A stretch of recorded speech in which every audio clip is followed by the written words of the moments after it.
What is up, everybody? Welcome to TnTTV on a beautiful Tuesday night. I am Delthius, and with me, as usual, is Icebox. What's going on, man? Not too much, just keeping it chill, like always. And good job casting the tournament over the weekend, man. Hey man, good job playing in the tournament this weekend. I did. Not a bad result for our official TnTTV representative. I did what I could, man. I was really surprised by Pigston, to be honest. I mean, he was playing so well. He beat me really hard the first round, and pretty big upset that he managed to grab that fourth qualifying spot from Zeno. So really cool to see. That was indeed pretty cool. The last match he was up against Bright Yellow for his very last one, right? I think so. Man, Bright Yellow Yeah, did so so good though, man. 5-0. Yeah, that was pretty nuts. I definitely had a chance to watch his stream afterwards. He was, in classic Bright Yellow style, he was about 25% as excited as he could have been. He's just such a chill European dude. Yeah, so a little bit of housekeeping, everybody. Welcome to the show. Now, I will be going to TwitchCon this weekend, so I will not be here on Thursday. However, Icebox is going to solo bolo the thing and give his side. Hopefully, the internet's not an issue, man. We gotta get you set up with OBS Studio and all that. Yeah, I think I'm up to the challenge. Should be fun. Good practice for a solo cast opportunity while you're representing at TwitchCon. Yeah, man, and Alogian has made some really cool Halloween skins for us that we have tonight, and I'm going to talk to him and make sure it's cool with them. But, man, we were thinking about, we were just chatting about it before the stream, like making a Dropbox and maybe throwing that link under the Twitch profile page so everybody can get to the skins real easy. But they're really well done, man, so I'm super excited. We have, I think, 3 new skins for you guys tonight, and we will mainly be focusing on the Clash of Comrades 1v1 tournament over the weekend. We have some VODs from that went uncasted, so Icebox and I are going to get to those games tonight. And now, unfortunately, I know people are not going to be happy with this, but we really need to make sure to stay on the current patch as much as possible with our regular replays. So if you have, I think, now, correct me if I'm wrong, Icebox, but we did hit basically everyone who submitted at least once, right, at this point? Yeah, I'm doing my best. I don't have a great way to track that so that statement would hold up in a court of law, but I'm pretty sure in terms of names that I recognize, we're hitting everyone. But seriously, guys, if you're in chat and you don't remember ever seeing a game, it's just shout it out, man. We'll look for it, we'll throw it in there, and we'll make sure to cast it, because at the very least, we absolutely do want to hit every single unique person. And, if you feel like just playing games on the new patch, submit us a new one there, and we'll be sure to prioritize that too. Because I think everyone likes seeing their games, but everyone likes to see the latest and greatest of what Tooth and Tail has to offer as well. Yeah, and we don't want to confuse anybody who might be new to the game, watching matches from previous balance patches and stuff. As I say that, most of the content from tonight is going to be a previous balance patch, right? But have you got a chance to play since the new patch went live? Man, I have not. I mean, because it was yesterday, right? So It dropped yesterday. I definitely had a chance to watch a little bit, but no, haven't had a chance to play. What about you?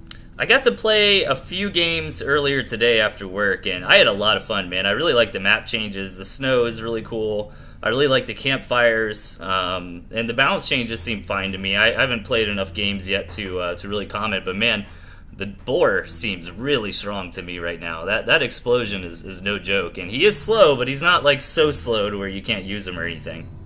Yeah, it's pretty legit. I mean, I think that there's a lot of hot debate in terms of how you should go about balancing a game in general, but I gotta say, for a game that's kind of at this smaller community stage like Tooth and Tail, I like these big mix-ups where this Andy just drops this nerf bomb and buff bomb on everything, and everyone just has to scramble to find out what works and what doesn't anymore. And it's just kind of fun to see everyone running around with their heads cut off, basically a bunch of chickens in the yard trying to find the new meta. And we get to be the lucky fellows who cast the replays that define that meta. It's super exciting stuff. Yeah, man. All right. So without any further ado, and by the way, we'll be doing Clash of Comrade 1v1 replays tonight. But the last replay of the night will be from the new patch, and it'll be Mishi versus the man Andy Schatz himself. So if you stick around all the way to the end, you have a good surprise waiting for you. But are you ready to hop into this first match, Icebox? Yeah, looks like our first one based on alphabetical is Classic Metal versus Pigston. All right, let's do it. 3, 2, 1, go. All right, we've got our man Classic Metal spawning on the left-hand side against his opponent. Also our man Pigston on the right-hand side. Yeah, both these players did so well over the weekend, and I am super excited for this match because, let me see, 1, 2, 3... Yep, there's a unit. Okay, so all the skins that we have are going to be shown in this game, so I'm really excited for that. Did you get all the skins installed, Icebox? I've got to put a couple of those Halloween ones. I still got my Lizard Wizards and my Christmas Ferrets, but not the other ones yet. I think, is Elogian still working on like a Halloween grist mill?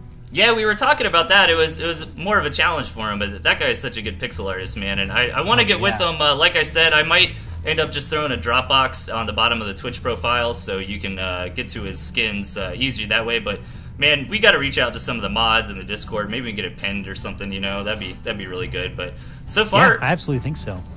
Yeah, so far so good with this game, right? I mean, nobody's doing anything crazy. They're both, going for a reasonable amount of farms. They went 5 farm, Morin, 6 farm, and not doing anything super aggressive or super greedy. I mean, overall, it's a pretty safe build, and this tournament was a lot of fun, man. I think it was a really big contrast to the Strawberry Series, right? Because we saw a lot of Tier 2 play really utilized on Saturday.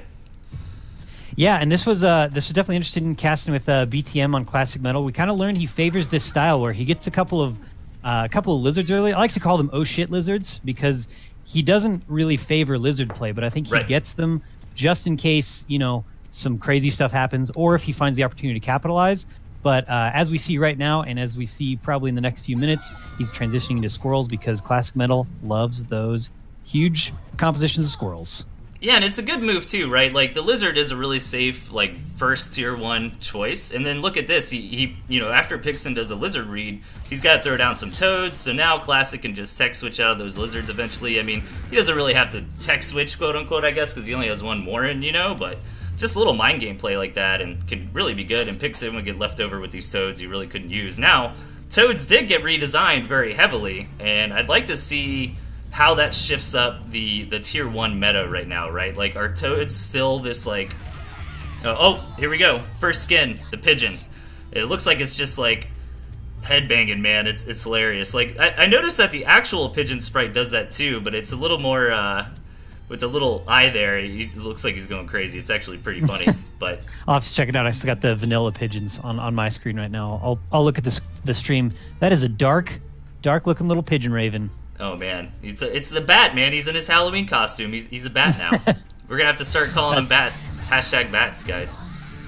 That's awesome. So we've got Classic Metal taking an unknown base to Pigston right now. So he's going up to a 3 farm advantage and just balancing up to a nice even composition and throwing in a couple snakes. Yeah, man, these are just some Black Sabbath bats here, man. Just headbanging nonstop. It's hilarious. I was gonna mention it to Elogia, but I think it's funny. I can't get over it. But yeah, I mean, Classic Metal went for a really quick expansion, and it looks like he's going to get away with it. Is Pixon even aware? Yeah, Pixon is still not aware of it. And, on the back end of it, Classic Metal has a lot of Tier 1 to feel safe. And Pixon went up to his first Tier 2 Warren a little earlier, so he'll have the snake out. And right now, Pixon's really got the tempo. I'd like to see him move out, and he does just that, right? I mean, Classic Metal invested all that money in that second base that hasn't started paying off yet, and Pixon's got his snakes out before... Classic Metal does, so here we go. First big engagement, grabs a Warren, that's always good. Overall, I mean, yeah, Pixon's definitely winning this for sure. For a minute there, I wasn't quite sure, but just the superior numbers, man, and that's what's so risky about taking that early expansion, right? Well, we also like to see that with the Tier 2 staying alive so long. Like, he had that snake on, like, 1 HP for so long, and it was just every snake tag, as long as it's hitting different squirrels, is another death, each one. And so keeping that snake alive for so long was long. He kept it alive long enough for his next snake to reinforce and come on in. And so this is a really good engagement for Pigston. Even with the defender's advantage, Classic Metal's having a hard time hold it off. He's just out of range of that turret, just now getting in range of his commander, but this attack isn't over. He's still got reinforcements flooding across the map. What kind of Halloween skin do you think we should put on the snake here, Icebox? Oh man, I don't even know. You can go with like a Monopoly Man, like top hat and monocle style snake. Yeah, if he was like wearing a costume or something, or maybe it should like just like an earthworm. It reminds me of those like when you're in elementary school and you'd have those bowls of earthworm soup or something like that. Yeah. Hey, thanks for the follow, GMR Leon. Welcome to the Tooth and Tail TV family. Sit down, stay a while, enjoy these replays. We're glad to have you. I mean, Pixon's got a lot of tempo at this point, and that high ground out of Classic Metal's base is just kind of insult to injury here by the map RNG. But at the same time, Classic Metal does have a couple snakes. If he can keep them alive, one goes down. Yeah, that second one will live, but I don't know, man. It feels like the damage has been done, but at the same time, that 5-minute mark is coming past, and this economy advantage of Classic Metal is really starting to kick in. He's done a really excellent job of building warrens behind his base. He just kind of got this retreating line of warrens as Pigston was destroying them. And so even though it looked pretty dire for a little while, holding off that fight gave him just enough time to resupply, because he's up to 12 squirrels, 3 lizards, and 2 snakes. So, I mean, he's matched the army of Pigston currently. So I think this has been really great to some really good composure out of Classic Metal, because he was just throwing down those warrens as he was losing them. So definitely lost money there, but he was making up for it with the farm advantage. Man, and Pigston still has not found that expansion out of Classic Metal. He must be really scratching his head right now. How are you still alive, right? I hate when I feel like that in games, and you watch a replay, and sure enough, they had a hidden expansion in a corner of the map or something like that you didn't notice. So that's basically what's happening to Pigston right here, because, if Classic Metal didn't have that expansion, I mean, Pigston would be way ahead right now. Absolutely. Classic Metal just really bumping up to that squirrel ball. I'd almost like to just see him sell those lizards just so my prediction was correct about his favoring of squirrel play, but we'll see. He's choosing to keep him with his army for now. Those little lizard wizards are going to keep in their little costumes and throw their fireballs until their last breath, it looks like. Yeah, man, I really wish we'd see some ferrets, but ferrets weren't super popular at the tournament, were they? Do you recall any ferret games?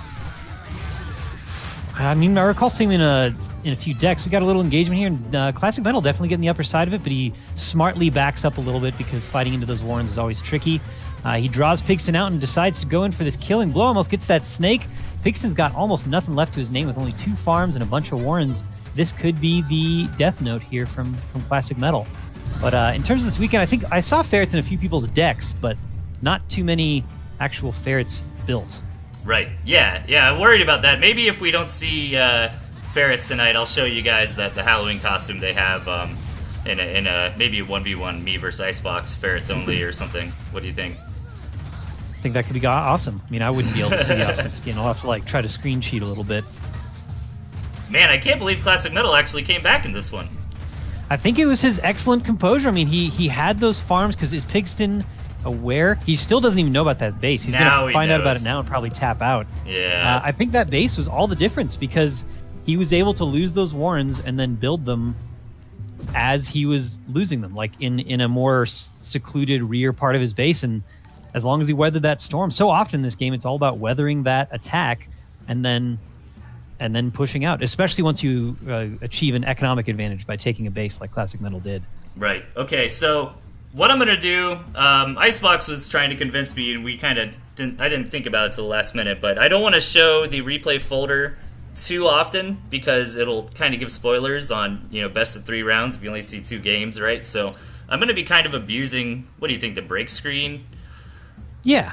Yeah, okay, so I think so. That'll be fine. I mean, it's only going to be for 2 seconds while we hop into it? Yeah. Because we can hop in and pause it right away, and then we'll just go from the pause. No, I wouldn't worry about pausing it. It should be fine. I should be able to flip back fast enough. But in the future, we want to set up a nice... We've been talking about and developing a nice in-between cast screen anyway, so bear with us while we get everything looking a little more polished. But let's hop into Classic Metal vs. Pigston game number 2. Are you ready? Absolutely. All right, 3, 2, 1, go. All right, before I hit the introductions here, it looks like there was some sort of Artosis tweet, and we've got a bunch of new viewers in here. Thanks, everybody.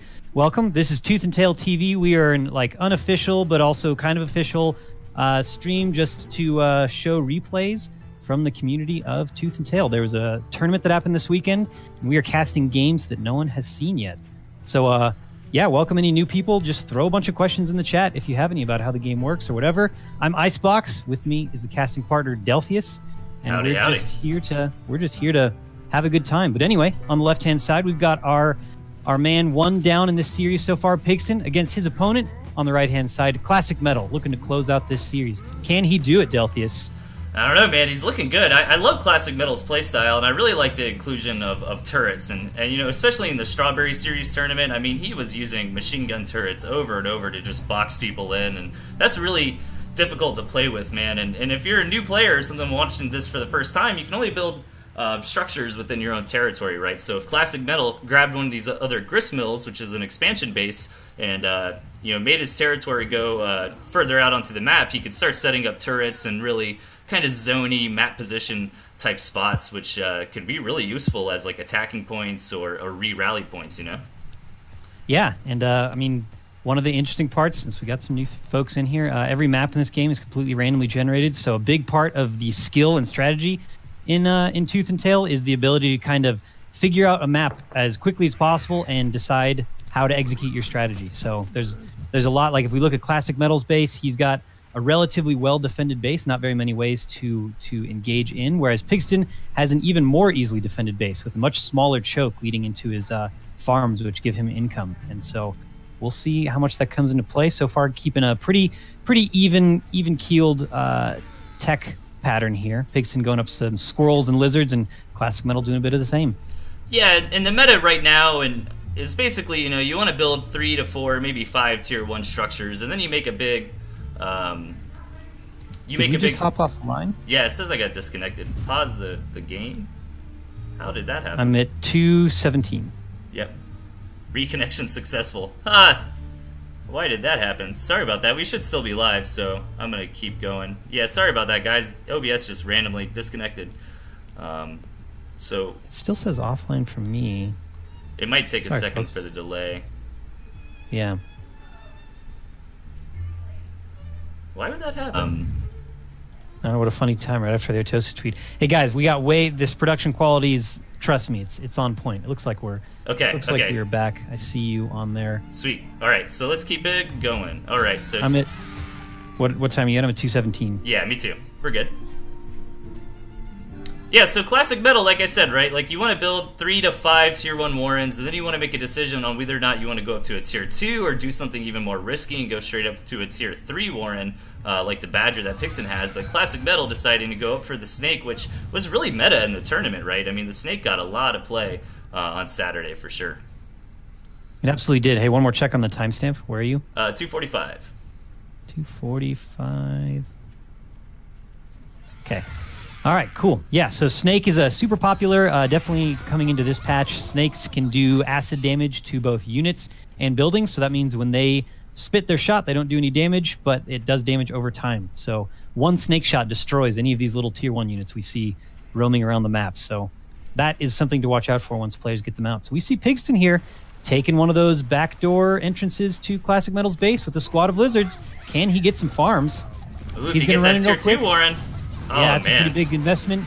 Classic Metal's a little bit slow to respond, but Pigston looks like he's going to get 1 farm, 2 farms, and that's going to be it. So tier 2 Warren and 2 farms is pretty good considering you only got 1 snake out. So yeah, as long as Classic Metal doesn't go for a strong counterattack right now, that's going to be a good trade for Pigston. Yeah, I'd say that's worth it for sure. And Pixon has this 1 choke, so it's really easy to defend with turrets, guys. And really smartly, Pixon understood the counterattack is coming because, yes, Pixon did get damage done to Classic Metal, but he got indirect damage done, and he traded it for his army. So he wanted to make sure, you know, he's safe and sound. He's only got this 1 entrance point into his base, which made the turret even better.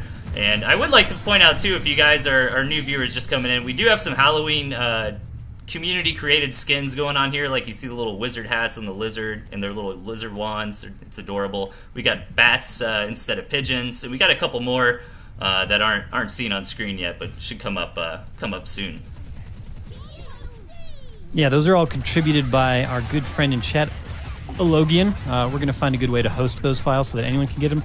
We've got another engagement happening. I don't know if I'm exactly on time with Delthius, but Pigston fighting off Classic Metal's forces while trying to take a gristmill of his own with some machine gun turrets, and it's going to go pretty well for him. He manages to take out Classic Metal's forces.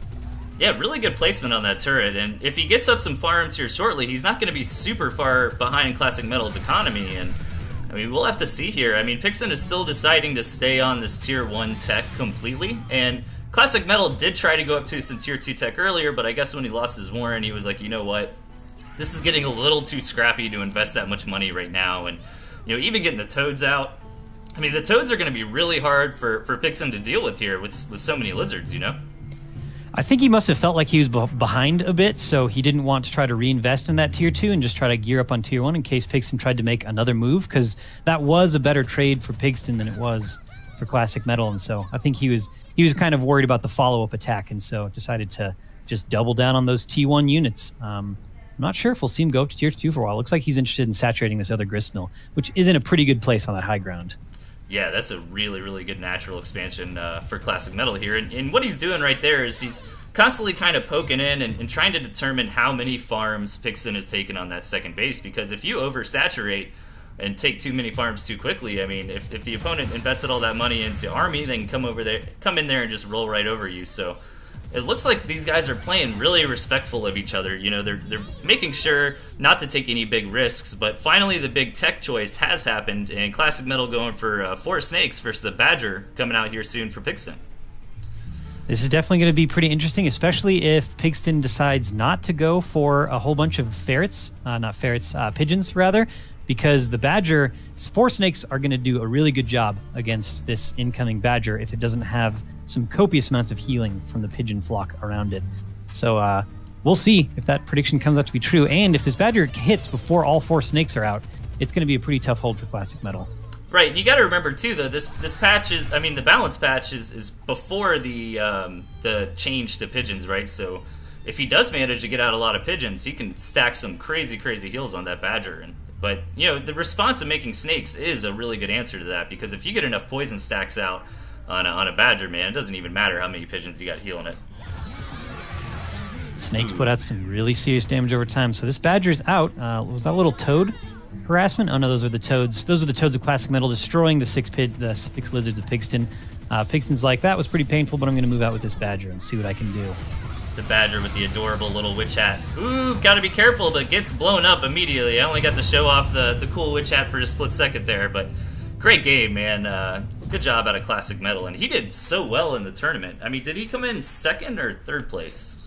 I want to say 2nd place. I think Chip had a rough string of games and ended up in the third place slot. But hey, 3rd doesn't matter. All you need to do is qualify. All right, so we're gonna hop into. And Chip's in chat, so you correct me if I'm wrong there, bud. We're gonna hop into this next match. Don Matro versus Supras. Ready? I am. All right, 3, 2, 1, go. All right, we've got in the red Don Matro on the left-hand side of the map, and on the far right-hand side, in a wide open plain, we've got Supras. So Supras was someone who I haven't really heard the name of, so I think they were just kind of a fresh face, possibly, in the community. And this was the first time I had the chance to see any of the games. We didn't actually cast any of their games on Saturday, so I'm excited to be checking it out now. Yeah, Don Matro is definitely a good player. I know that. I see him around rank 40 pretty often on the ladder, and interesting builds coming out of him. I like this build coming out of Supras here. Like, it's kind of like the Chip standard meta for this patch. The squirrel, toad, pigeon, skunk, snake, badger. I think that kind of play style is really well rounded and popularized by Chip on his stream. But Don Matro instead going for this really kind of crazier build style where he wants to set up some balloons, secure an expansion or two, and try to get out some owls. It seems to be the plan. Is Don Matro, is he the one that we were seeing, or is that Swifty? There's someone who's the person we keep calling the human mirror, the one who just tries to do pretty much exactly what you're doing, but just better. Oh yeah, no. it might be this guy. Him. We'll see. There's someone I've played a few times on ladder, and they were so hard to play against because they essentially just copied everything I was doing, but they just did everything a little bit faster and a little bit better, and it's like getting beaten to death with your own shoes is what this person did to me. And so yeah, I don't remember if that's Don Matro, but I like to watch him play. Whenever I played Swifty on the ladder, he kind of reminded me of that aggressive, DJ type of style. So I think you might be right about Don here, but I'm interested. Now, this is a super risky play, and Supras really scouted that quickly, right? So, Don Matro went straight, just one tier 1 Warren right up into a snake, and look at that, going into double snakes. And that's a really risky play, guys, because that's a big investment this early in the game, and if your opponent sniffs it out and does a timing attack and hits you with a lot of tier 1 units, before those snakes are out, they can really cripple or win the game right there. Yeah, and Don Matro didn't really take the standard defensive structure with him, being the bullet hives, and so I'm not sure if we'll see him throw down one of these balloons. They're so darn expensive that they're going to be a tough hold. So I think he's just really relying on Supras not moving in on him. And sure enough, that's not going to happen because Supras is throwing down a Badger. The old Bad Manner Badger coming across the map in T-minus, what is that, probably like 70 seconds? Something like that. Yeah. Kind of cool. Both these players went for a greedy build, right? But they went for different versions of it. Like Don went for the double tier 2 Warren, and Supras went for a really quick tier 3. So really cool to see these different play styles coming out. Instead of just a lot of tier 1 or something like that. And both these guys are really not too worried about the early game, and making a big play there. They're trying to set themselves up for a powerful mid game. And right now, Don really just wants to try to abuse these snakes as much as he can, kind of micro back and forth, and you get one stack of poison on a tier 1 unit, and it is done for. So if you can just without any pigeons, yeah. If you can just keep coming back and forth with these snakes and use a good micro, keeping them alive, he gets a lot of value. But he does lose one snake. He's got to be careful. These bats can only heal so much. Another problem there a little bit. It didn't bite him too hard, but Supras lost his commander in that last fight, and so whenever your commander's dead, you can't control your units. So oftentimes, that gives you the opportunity for an unmicroed army almost always dies to a microed army. But sure enough, this Badger's out, and Don Matro's going to have to turn tail and run because that's too much DPS even for 4 snakes. Right, and I'd like to see Supras just keep throwing down pigeons at this point, right? I mean, the stack heal is just crazy for the Badger, and doing really good and pushing the advantage as much as he can, but he's got to be careful, man. The poison can be really deceptive if you're not careful, or if maybe the pigeon heals, a squirrel instead of the Badger or something like that. But so far, so good out of Supras. It's a big play. It might seem like if you're a new player, this tier 3 unit is incredibly powerful. It is, but if that thing dies, I mean, it's basically lights out for Supras. And that engaged those toads getting some really good connections, taking out some farms. Don Matro's got 3 snakes, but they're all super low on health. He immediately jumps down to 1, but he takes out that Badger, and that's going to indicate to Supras he's got to get himself back home as well, because that was pretty rough. And that's where a few more pigeons, like you were saying, would have really been helpful, because Supras has done a really good job of keeping a really decent tier 1 ball with his Badger that makes that focus firing a little bit harder to do. But man, without those pigeons to weather the snake stacks, it took him out. And that was a really smart move out of Supras too, right? Once the Badger dies and the game is getting scrappy like this, the best move you can make is just sell that tier 3 Warren. You're not going to save up enough food to make that unit again, and instead focus on some tier 1. And man, I'm surprised this counter aggression out of Supras. It actually seemed like it got a lot done there. That was surprising, because I think he just made the right call by selling that Badger Warren, and then his Warrens all just jumped into production right away, and he had a big old squirrel ball, and he's going to look to do it again. And Don Matro's not really in a great spot. 3 squirrels, 3 pigeons, and 2 snakes. This is going to be a tough hold. He's going to need to pull out some serious micro tricks to make it work. Yeah, speaking of micro tricks, that's why he took that gristmill right there too, guys. If the fight was a little more north, I mean, obviously this is better for Supras, right? He's right up on Don Matro's face, and he's probably going to secure it from here. It looks like critical damage, but the reason he took this gristmill right here is to actually tank some of the damage from that fight, which is a really strong move to make. If you're ever about to start an engagement, in the middle of the field and there's a gristmill nearby, if you have the money, which, most of the time you will when you're moving out, I mean, just go ahead and grab it and let the enemy soak up some damage on it. And honestly, that's one of the big reasons Don Matro won that fight right there, was because so many of the shots of these squirrels from Supras were coming out onto his gristmill. Right. And those things have so freaking much health that unless you're doing some serious focus firing, it's just not going to go well for you, because your units will attack the closest thing to your commander when you hit that rally button. And so he was just hitting that gristmill too much. This is it, man. Supras is kind of overextending here. He's got no farms left, and at the same time, though, I mean, Don Matro has really been struggling to get an expansion, too. He's starving as well, and oh, man, that's crazy. He won the game with, 3 squirrels and 2 bats. He almost could have... So, Don Matro surrendered right there. He almost could have stuck that out. They were both completely broke. That was nuts. Hey, thanks for the follow, Rotome Fan 63. Welcome to the Tooth and Tail TV family. Glad to have you. Sit down and stay a while. Oh, right. Yeah, I'm trying to hide the replay names, guys, so bear with me. We're still working on getting some of the production value stuff set up here, so I got to turn to this break screen for a split second just to have some kind of censorship here. And you ready for game number 2? Oh, yeah. All right, let's do it. 3, 2, 1, go. And we'll just keep talking over that break screen so that anyone knows that it's not really a break. Yeah, that's true. Anyway, hopping into game number 2, we've got our loser of the last match because he tapped out, right? Yeah, Don Matra lost. Yeah, Don Matra lost. So going down 0-1 in the first set, we've got Don Matra on the left. His opponent in the bottom right, Supras, looking to close out the series, up 1-0. Yeah, great game out of Supras, man. I mean, Don Matra is a good player, and Supras, I think, is a little newer to the scene. I fought him in the tournament as well, and we were kind of chatting back and forth after the match, and he's a good guy, and he played really smartly there. So really cool to see that. But I am super excited because there's ferrets in Don Matra's deck, and I really hope he builds some so I can show off this amazing skin that Alogian made. We shall see. Oftentimes, ferrets are just a really good response to opponents who build lots of structures. And so, unfortunately for this game, possibly, Supras does not have any structures. So we'll see if Don Matro finds any excuse to bring us these awesome Halloween ferrets.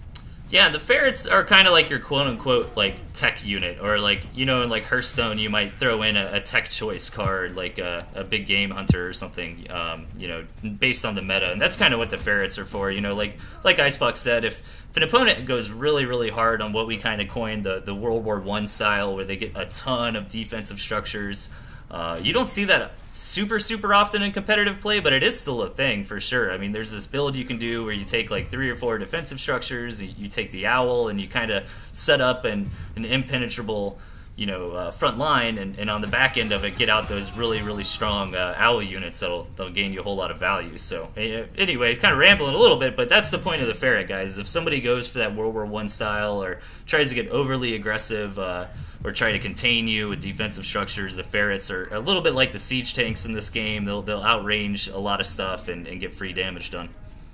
Hey, thanks for the follows, Harusos and Angel Opportunity. Welcome to TnTTV family. Glad to have you guys here. Sit down and stay a while and watch as Don Matro gets a farm almost for free. Yeah, what a great little snipe. That's the best. That's the kind of thing you want to do with those lizards. They're fast. They're called swift. That means they move, what is it? It's double speed. They're definitely fast, and they are great for those hit and run opportunities. But Supras is kind of pissed off about that. He's going to look to make an attack across this river here, moving in with his toads. Squirrel's getting some good hits off, and he's doing just mostly damage on these warrens. So that's kind of working in Don Matro's favor because he's able to get these reinforcing squirrels. And look at these ferrets coming out, Delthius. Hopefully this game goes on long enough. Oh yeah, I didn't even notice. I saw the skunk and just kind of thought that's what it was. But yeah, sure enough, ferrets on the way. Cool. I'm super hyped for that. Yeah, this moat. I was kind of thinking while that engagement was going on, and you know, that moat would really work against Don Matro's favor there. If like something like lizards were trying to get up on those squirrels, you know, and got slowed down by that water. But really cool to see the ferrets coming out here. And another thing too is these are extremely close spawns, man. Like this is a super risky build out of Don Matro to go up really high and quickly to skunks and ferrets. Oh yeah, here we go. Check it out. Santa Claus ferret.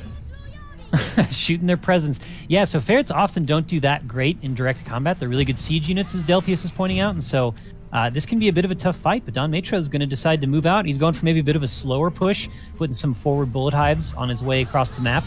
And that's a really good idea, because as we were just saying, ferrets don't do great in direct combat, but Supras is going to push the issue here. He's going to take out both of those bullet hives and do a quick retreat, so kind of getting the better hand of that trade. But the ferrets are just going to get more and more value as a fight continues on, though, right? Like, I mean, just all those free pop shots from the distance. And yeah, Supras was winning the hell out of that fight up front, but I think it just kind of dragged on a little too long for him. Absolutely overstayed his welcome, because it's kind of like, against ferrets, you have to be constantly microing, because you can see the red circles where their shots are going to land, and he lost both of his skunks there to ferret shots, which can be a really tough thing, and definitely gave Don Matro the edge in that fight. But they're going to keep shooting this World War I style. Gas clouds all over the field doing damage over time. So do you think a Santa Claus costume is okay for Halloween? Yeah, I mean, it's a costume, right? That's what I thought too, right? Like, if I was at a Halloween party and I saw someone dressed up like as Santa Claus, that's fine. I think it's valid. If people get mad at us, if people get mad at us in a month when we start calling these Christmas ferrets, well, they can just go ahead and be Grinches somewhere else. Yeah, they'll be totally different skins, guys. They'll get a Logan to make it like slightly brighter shade of red or something. Yeah, we'll just bump up the red. That's all you got to do. Right. So this engagement going really well for Don Matro. These ferrets. So I was saying they don't do well in direct combat, at least without support. But if they can just sit back and just hit these unmicroed units, it can be really tough to fight against ferrets. They do like 10 damage a shot, which is enough to take out tier 1 units in one shot, and just a couple shots for tier 2. So really solid play by Don Matron. They're evening up the series here. Yeah, 1-1. And I really like the dichotomy between all the different tier 2 units, right? Like, they really feel like, to me, they fit different roles and responsibilities. Like, the ferret's the guy that's like, okay, I'm not super strong right out the gate, but if you let me sit back and build up damage over time and gain value, you're going to get a lot of free value out of it. But Snakes, on the other hand, are kind of like those, I need to win this engagement hard, right? While Skunks are a little mixture of both, if you think about it. They create a good zone and force your enemy to micro, but man, I've had a hard time against Skunks, because I feel like if I try to micro my squirrels out of the clouds, I'm taking so many free hits from the enemy squirrels, Absolutely, and definitely one more thing to point out is Don Matro really played those ferrets well, because their deficiency in that game was that he didn't have much else to tank for them, but he built so many forward warrens and machine guns in the meantime, like across that little river spot, that he just created a really good little, it's kind of like the tooth and tail version of a trench, and so he just created a really good spot to fight for him. All right, let's hop into this third game. All right, let's do it. Ready? Yep. 3, 2, 1, go. And yeah, guys, these are Halloween ferrets. They're in a costume. Okay? Yeah, that's it's all a it takes Santa to be costume. A Halloween ferret. That's what I'm saying, man. In the north, we've got Don Matro, who just tied up the series against his opponent, Suppress, trying to still close it out. They are tied 1-1. Yeah, and great builds coming out of both these players. Interesting, Suppress didn't take ferrets last time, so I think he kind of recognized how much value Don Matro got over time in that prolonged engagement, and figured, maybe I'll go similar route. And really standard decks out of both these players, and Don Matro opting not to take a tier 3 unit, which is it. I don't know. To me, it doesn't feel like that big of a deal, but it limits like what your on the fly kind of improv strategy is going to be, right? Because he doesn't have the option to do something like sit back and try to get a really greedy tier 3 unit out or something like that. He's kind of stuck in that tier 2 realm, which is perfectly fine, but I feel like that's kind of one of the strategies you can go when you have a well-rounded deck like Suppress here. You can go for a quick tier 2, you go for a quick tier 3, or you could go for a ton at tier 1, and that's going to be your big first choice. But Suppress needs to be careful. Lizards will really beat down on these squirrels in an open field, and Don Matro knows this very well, being a high-level player, and engages 3-5 and still takes a good trade there. Suppress was trying to do a little bit of cheese. He was staying on 4 farms that whole time, and 4 farm squirrel is a little bit rough, especially if your opponent's going lizard. Yeah. Because lizards just beat squirrels in a straight up fight, at least on this patch, and so a bit of a bummer. He kind of set himself behind with that, and Don Matro is going to look in to capitalize on the possible mistake with 6 squirrels against 6 lizards. You got to be really careful when you do things like 4 farm double warren aggression, because if you don't play it just right, those warrens tanking, the defender's advantage can really come in. But Don Matro doing a beautiful sneak attack, coming in here trading a pig for a lizard, maybe 2. That was great. Yeah, two lizards, and that's the exact kind of trade you want all game long. You want to do that, especially now that he's going up 7 farms to 5, and army value is about equal. That's a pretty painful start for Suppress here. For sure, and we'll have to see. It's hard. Okay, he can come back in this game if Don Matro keeps going really hard on lizards, and Suppress gets some good toad connections here. But I love this decision making out of Don Matro. He kind of recognizes, like, I've done a lot of damage at this point, right? If I can just kind of kick back, I know I'm ahead. Let me throw this turret up in case he just tries to do something crazy, like quit building farms and all in with tier 1 warrens.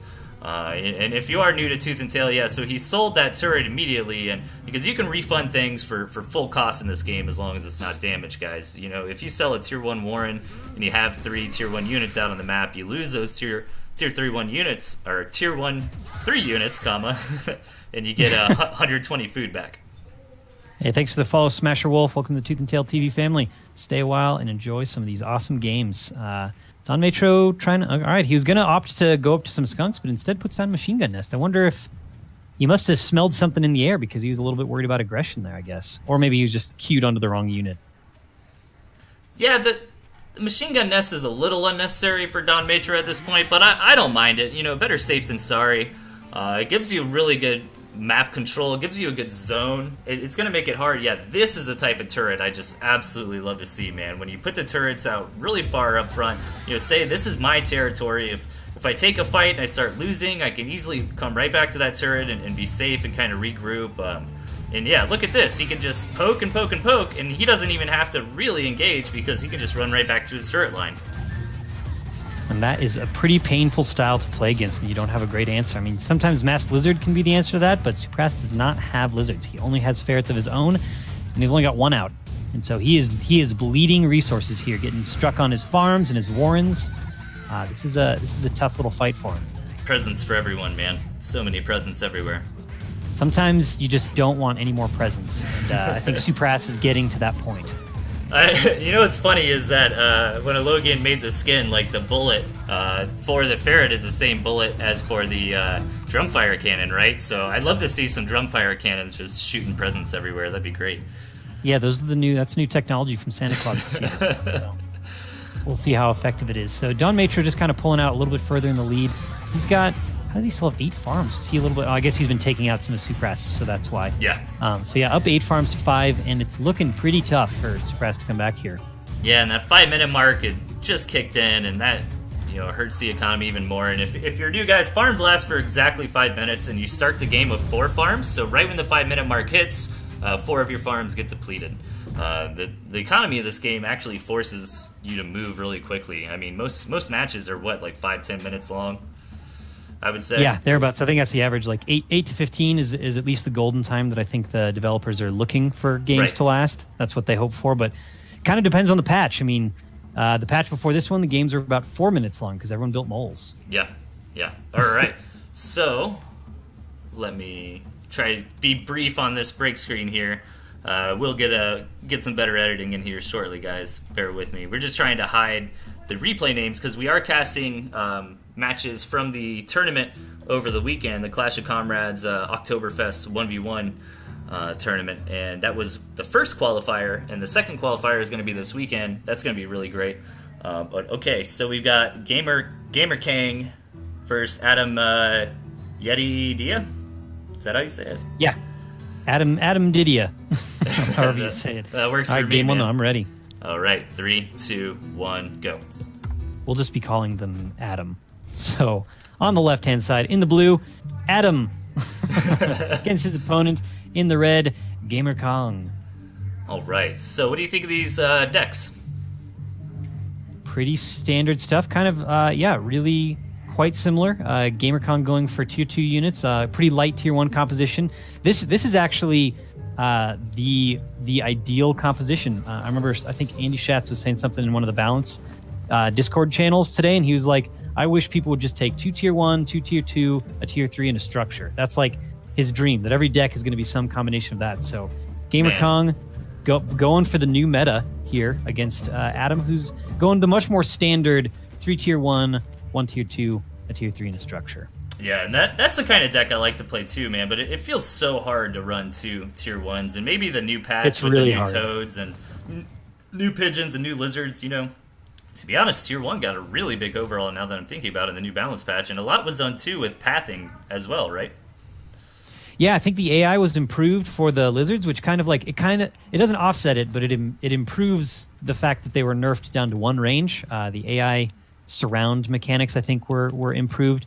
It looks like there might be a few little bugs that they're kind of working out, but definitely no bugs that like anyone new to the game or not would not notice. I mean, I was watching Artosis stream last night, and he was playing with the Badger, and the Badger's got this weird DPS bug right now where she's not spinning up her damage fast enough. And I could tell from watching it, but I mean, Artosis had no idea. And so everything in this game is way more than playable. Yeah, I think there was a hotfix or something about the Badger too here recently. But great play out of Gamer King, man, running in there, knocking out a pig, losing 2 lizards. I'll take that trade any day of the week. Yeah, getting those pig snipes, those corner farms, which you always got to watch out for. That's why it's just important to always be scouting and just kind of generally aware of where where the commanders are. And getting something on that high ground is what made it difficult for Adam there, because you can see most of the stuff in your territory as long as you've got a structure up there to spot for it. And so that little sneak round worked out really well. Getting those little edges makes a really big difference this early in the game. Right. And Gamer King being a little too defensive, I feel like, with that turret. I mean, it kind of makes sense since he's rushing up to the snakes, but I think he's just being safe. And when you're in a high pressure environment like a tournament, things like that, you might play a little safer than you need to. But I don't think he realizes that he's kind of ahead right now. He's in a really great spot, and he doesn't. I mean, hopefully he'll scout soon. This expansion going down for Adam Didia, because he's saturating it pretty quickly. So the longer those farms take a while before they pay off in this game, and so if Gamer Kong finds it in the next minute or so, and I think he just saw it. Yep.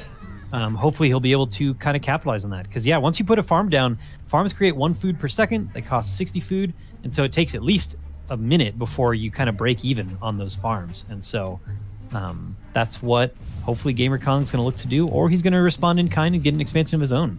And I love this constant, like, placing the turret, selling it, repositioning it type of play out of Gamer King. It's really important to do if you do utilize the defensive structures, right? And I'd imagine that once this new Gristmo comes out, his territory expands further. He'll probably reposition that turret, maybe somewhere, maybe on the high ground, but maybe even more up front to kind of have a containing turret. But really like to see him throw one down as a safe place for his units to kind of fall back to. But man, that is a lot of toads coming out of Adam here and connecting on the snakes, and ooh, getting some good connections on all those lizards. Oh my god, just absolutely obliterated.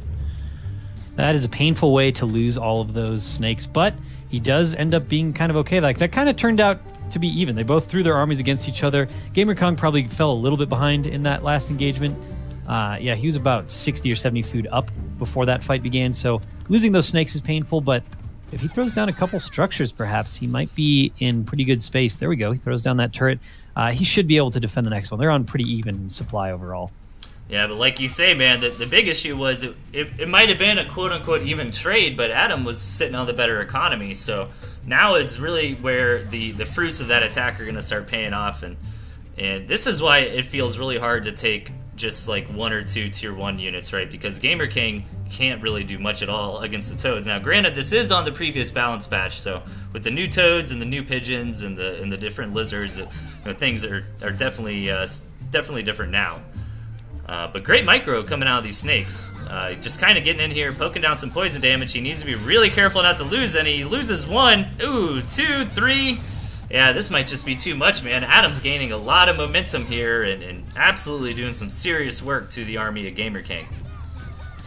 Indeed. Adam was able to pull up to a whole bunch of farms advantage, and it looked like he's going to be able to push that with a much higher resupply here. Yeah, he even got a third base going. I think this might be too much damage done at this point, man. I mean, he's really gotten in here. He's on the farms now. He's constantly kind of trading back and forth with Gamer King, but he's got the superior economy. He's taken the favorable trades, and unfortunately for Gamer King, it looks like we'll be going to game number 2. Yeah, especially, that is the worst feeling ever, man, when you have that, like, tier 2 unit that's got 1 stack of poison on it, and you just watch it tick to death. It feels bad, man. I think watching anything tick to death is one of the worst feelings in the game. Unless especially it's your opponents. The higher tier, the worse it feels. Yeah. The more tiers, the higher tier. This is very true. But it's one of the best feelings of the world, watching your opponent's fox tick to death or something, right? Oh, yeah. Yes, it is very, very, it's the yin and yang of Tooth and Tail. One person hates it, one person loves it. So that is game 1. We're going to hop into game number 2 against Gamer Kong and Adam Didia. All right, let me throw up the little censorship here so nobody can get spoilers on the series. And replays. Okay, you ready? Yep. 3, 2, 1, go. All right.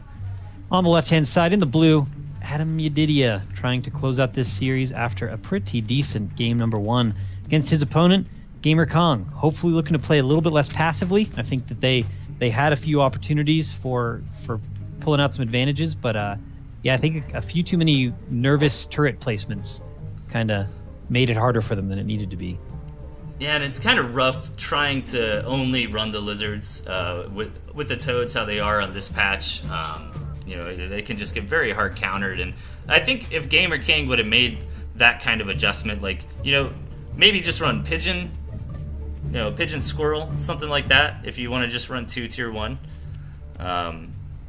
yeah, it always feels so risky to me, man, and that's why I don't play with the lizards super often, because like whenever I feel like I go for that strategy, the enemy always has toads, right? And then the game where I run squirrels, they don't take toads, and stuff like that always happens, right?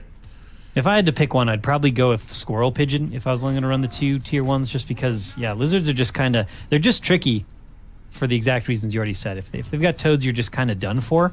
And if they have toads, it's hard to defend and attack, whereas squirrels can at least do, if you play a turtley game, squirrels can at least hide behind warrens and hold off, pretty equal amounts of lizards. And so if you're going for a strategy kind of like Gamer Kong, squirrels would probably serve you a little bit better.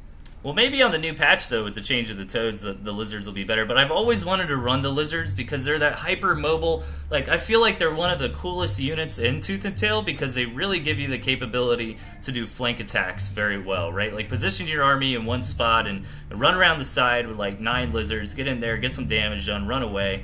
I mean, I really love seeing, like, 2-pronged attacks like that going on, and the lizards really make that happen. These highly mobile units they're a lot of fun to watch, they're a lot of fun to play with, and so, I don't know, we saw that awesome game. What was that from? That game with against Bright Yellow when he was building that boar? I think it was like Bright Yellow and Classic Metal that we were watching a replay of, try to get these like wraparound tactics and base trades.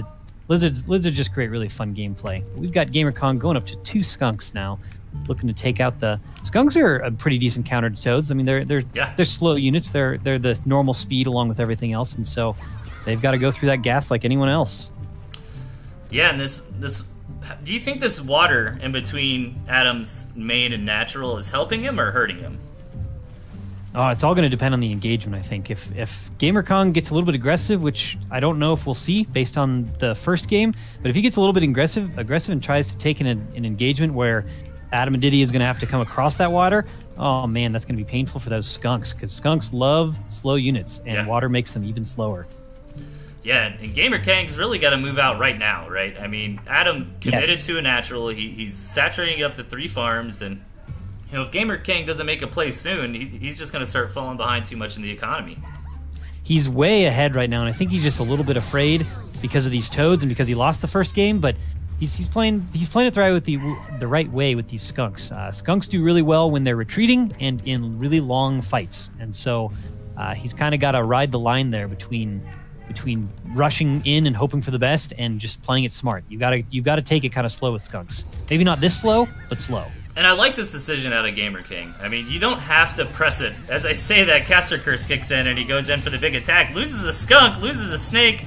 Gonna lose the other skunk. Oh man, that hurts. But I would have really liked to see Gamer King just kind of like keep positioning, right? Kind of keep dancing, keep going back and forth. Maybe trying to get some tags with the snake and get his own economy going up. And he's got the turrets. I mean, he could set up a good, high ground little containment style thing going on, but that engagement just hurt really bad for Gamer King, and he's on a weaker economy on the back foot of it.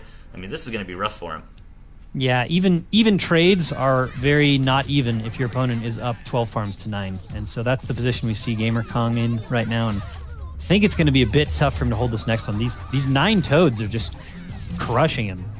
Yeah, this is why it's so risky to just take the lizards, man, because if your opponent gets those toads, they just annihilate you in engagements really hard. But I do want to keep reminding everybody, if this is the first time you've been watching Tooth and Tail or something like that, this is a previous balance patch. There was a big balance patch earlier this week. I think it came out on Monday.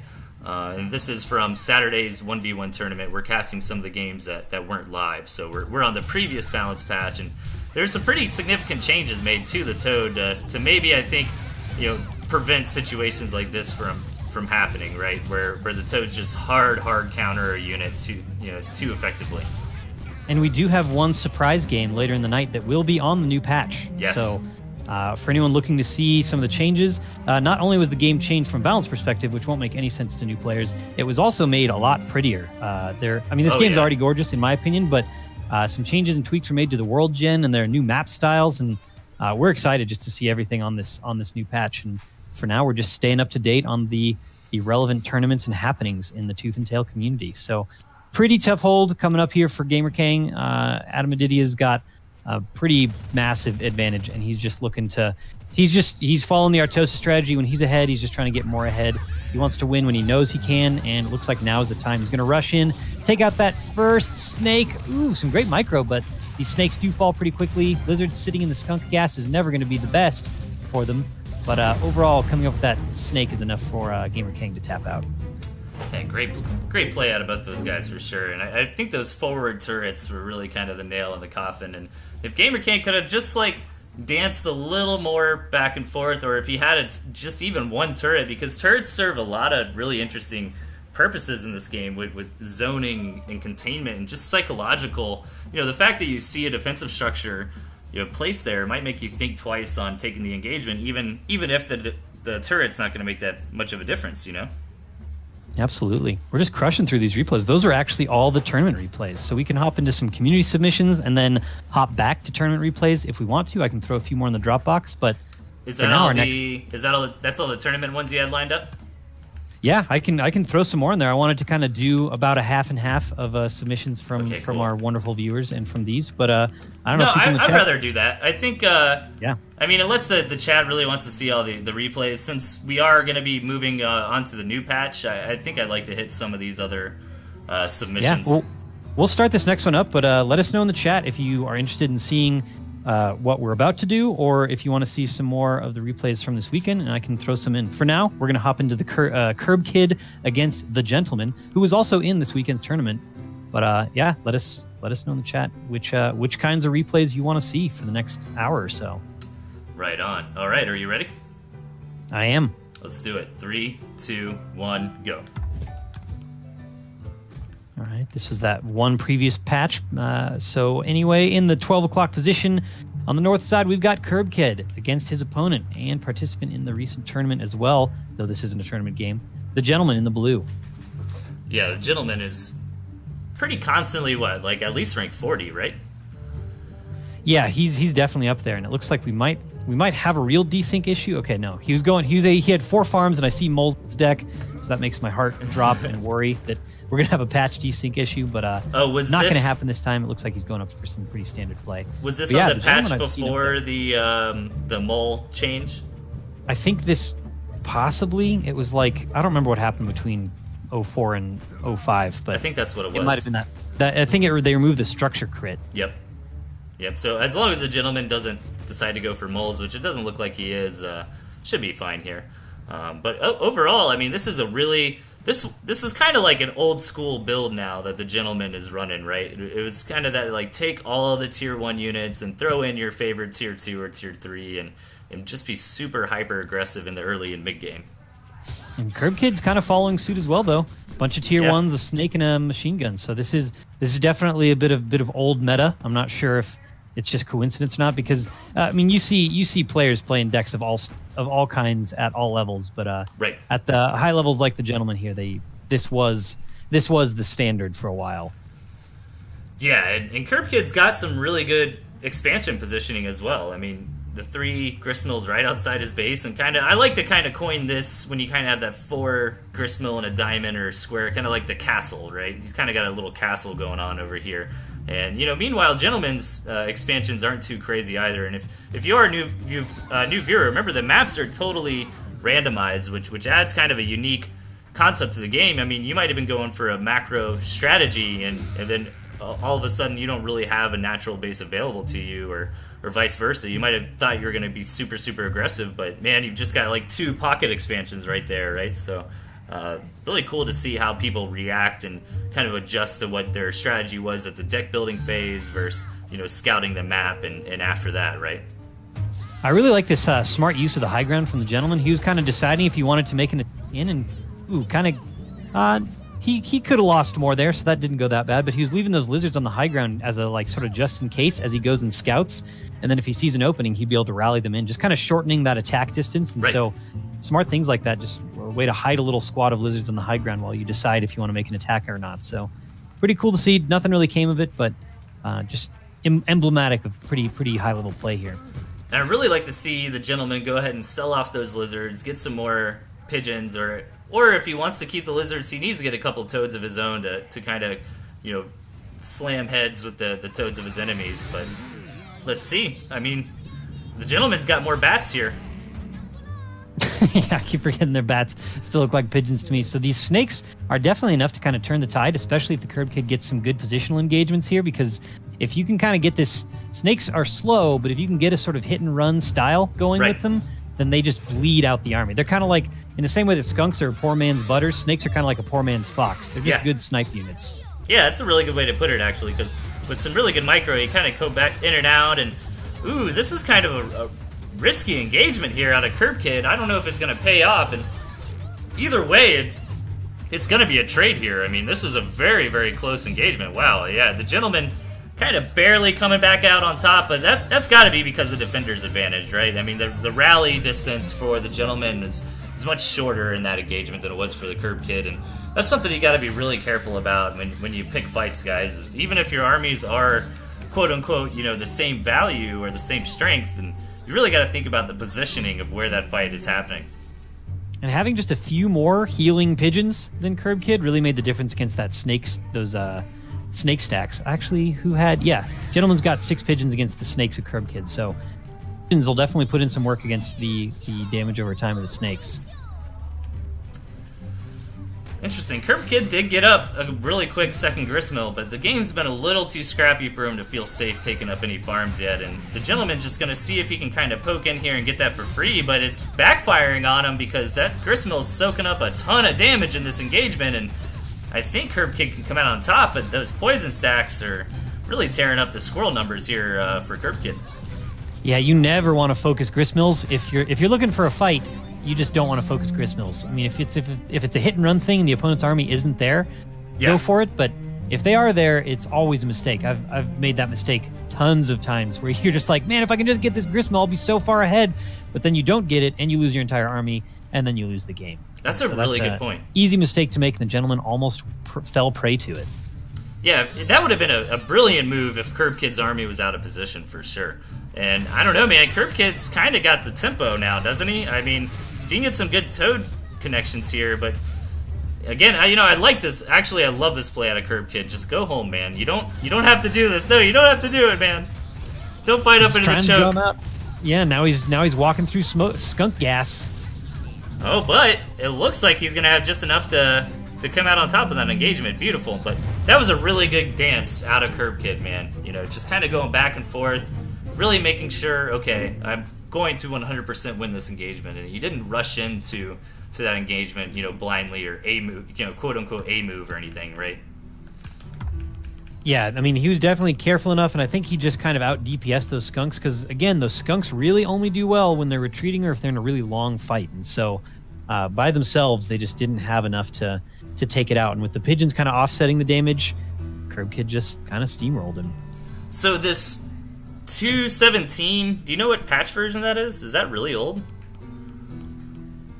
Should be, what, like the version hash of it? Yeah. Let me check, because they should be. No, they're not. They're not old. They're actually the most recent. So they're after 1.034. So they're like. They're even more recent than the. So it's 1.035. It's this. Okay, so it's the version we're on right now. Yep. Okay, yeah, perfect. So they're exact. So they shouldn't even desync when we hop into them. Beautiful. All right. Well, let's figure out if you know what you're talking about or not, right? Yeah, let's try it. Put the script to test. So we do, just to remind everyone, we are skipping Mishi versus Andy. I think Andy was streaming earlier today. I kind of watched him a little bit while I was working and just playing some matches with everybody. And I think this is a replay from then, so I'm really excited for that. But we're saving the Mishi versus Andy game for last because we got to hop over, change our versions real quick to the live patch, and then that's going to be our last replay for the night. Really excited to see that game for sure. Yeah. Okay, are you ready to do Nikki versus Christ of Christ? Oh, yeah. Let's do it. 3, 2, 1, go. Oh, no desync. Woohoo! Yep. Icebox knows what he's talking about. In the north, we've got Nikki in the blue against his opponent in the bottom right-hand corner. I always turn my head when I'm looking at these replays. Christ of Christ. You get So to super religious. He's walking across water right now, so he probably does that at the start of every game. Yeah. You get to. I was gonna say you get to keep your nerd card for now, Ice. I don't have to take it from you just yet. But I am excited to see Ferrets this game because Santa costume for sure. That's gonna be great. Uncle Butters, man. I think the boar was in a great spot before the patch, and I think the boar is in a great spot after the patch as well. Like, I got to play with it a little bit today, and man, he feels strong, dude. We're all kind of laughing at Andy when he came up with that idea, for the big explosion, but man, it works, and it does a ton of damage, and it's really good, man. You gotta, once you get a chance to ladder, man, throw the boar in your deck and try it out. I mean, it does make sense. So real quick, Christ of Christ taking a opposite map expansion. We're going to keep an eye on that. But yeah, I think the boar that's kind of cool. I mean, that's what you always see in World War II movies and games. You see the guy with the flamethrower, and you're like, man, I'm going to shoot that tank, and he's going to blow up. And so it's just kind of neat that the boar does that now. And right. So I think, yeah, I agree with you. The boar was pretty cool before. Now it's like the boar is just in a different great place now. So it's totally fine with me.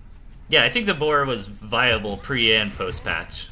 Really, really cool change coming out for it. But right now things are really standard. Besides the fact Christ of Christ over here got that hidden base, and it's really going to depend on how fast Nikki finds that, right? And so far, Christ hasn't. It sounds so weird calling him Christ, but so far the Lord hasn't really saturated up that other base or anything like that. So it's kind of sitting over there, kind of like an option, and Christ can kind of come in here, poke, and decide whether or not he wants to saturate it up. He's not in any hurry to do so. But if I was him, man, seeing that turret out of Nikki so early, I'd feel like I definitely want to get back and do some macroing. What do you think?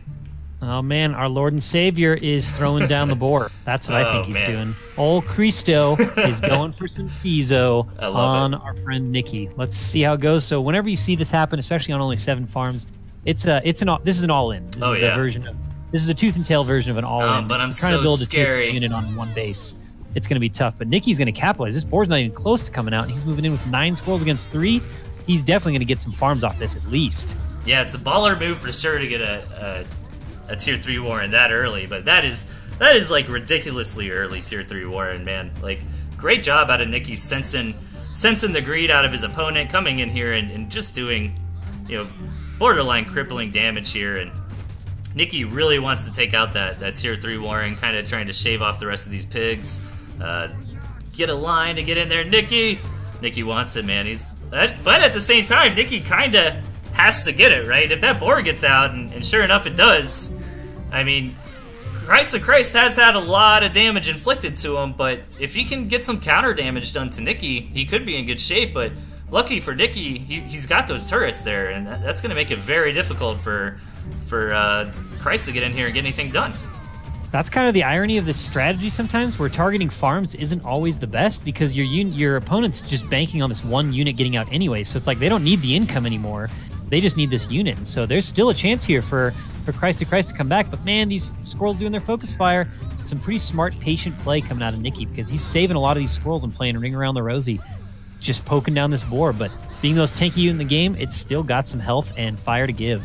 Yeah, and it's great pathing out of our green player here, right? To kind of come around and avoid those turrets. Say, you know what, you're going to build those turrets. I'm just going to walk around them completely, and that always hurts your turtle heart, man, when your defensive structures just get ignored like that. But Christ really couldn't lose the board there. I mean, that's what his whole strategy was banking on, and Nikki smartly counterattacks, and this should just be too much damage. And if you're in the quartermaster spot here, I mean, you just got to sell.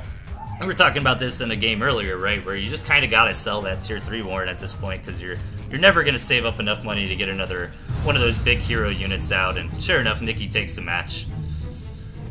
But yeah, it was kind of a painful thing for old Cristo there. He lost his commander at the very end. I'm not sure if a little bit more micro would have made any kind of a difference, but definitely losing his commander while he was attacking those farms made it pretty easy for Nikki to move in and finish off that boar, which did not explode because we're on the old patch. Right, and I think it's really important people constantly try to do stuff like that, right? Like when I first started playing Tooth and Tail, that's basically what my game plan was entirely. Like, how greedy can I be? How you got to kind of find those limitations, and Yeah, I really love. I mean, people call it cheesy. Maybe it is cheesy, but I love to see things like an early tier 3 unit out because it's such a high risk, high reward play, man. If you try, even, I mean, that was like too fast of a tier 3 Warren. I think the standard, like I'm going for a greedy tier 3 Warren play is you get your 8 farms up, you get your 2 tier 1 Warrens up, and you kind of turtle up and take the tier 3 right then, right? So he went even faster than that to try to test the boundaries. And if Nikki didn't sniff it out,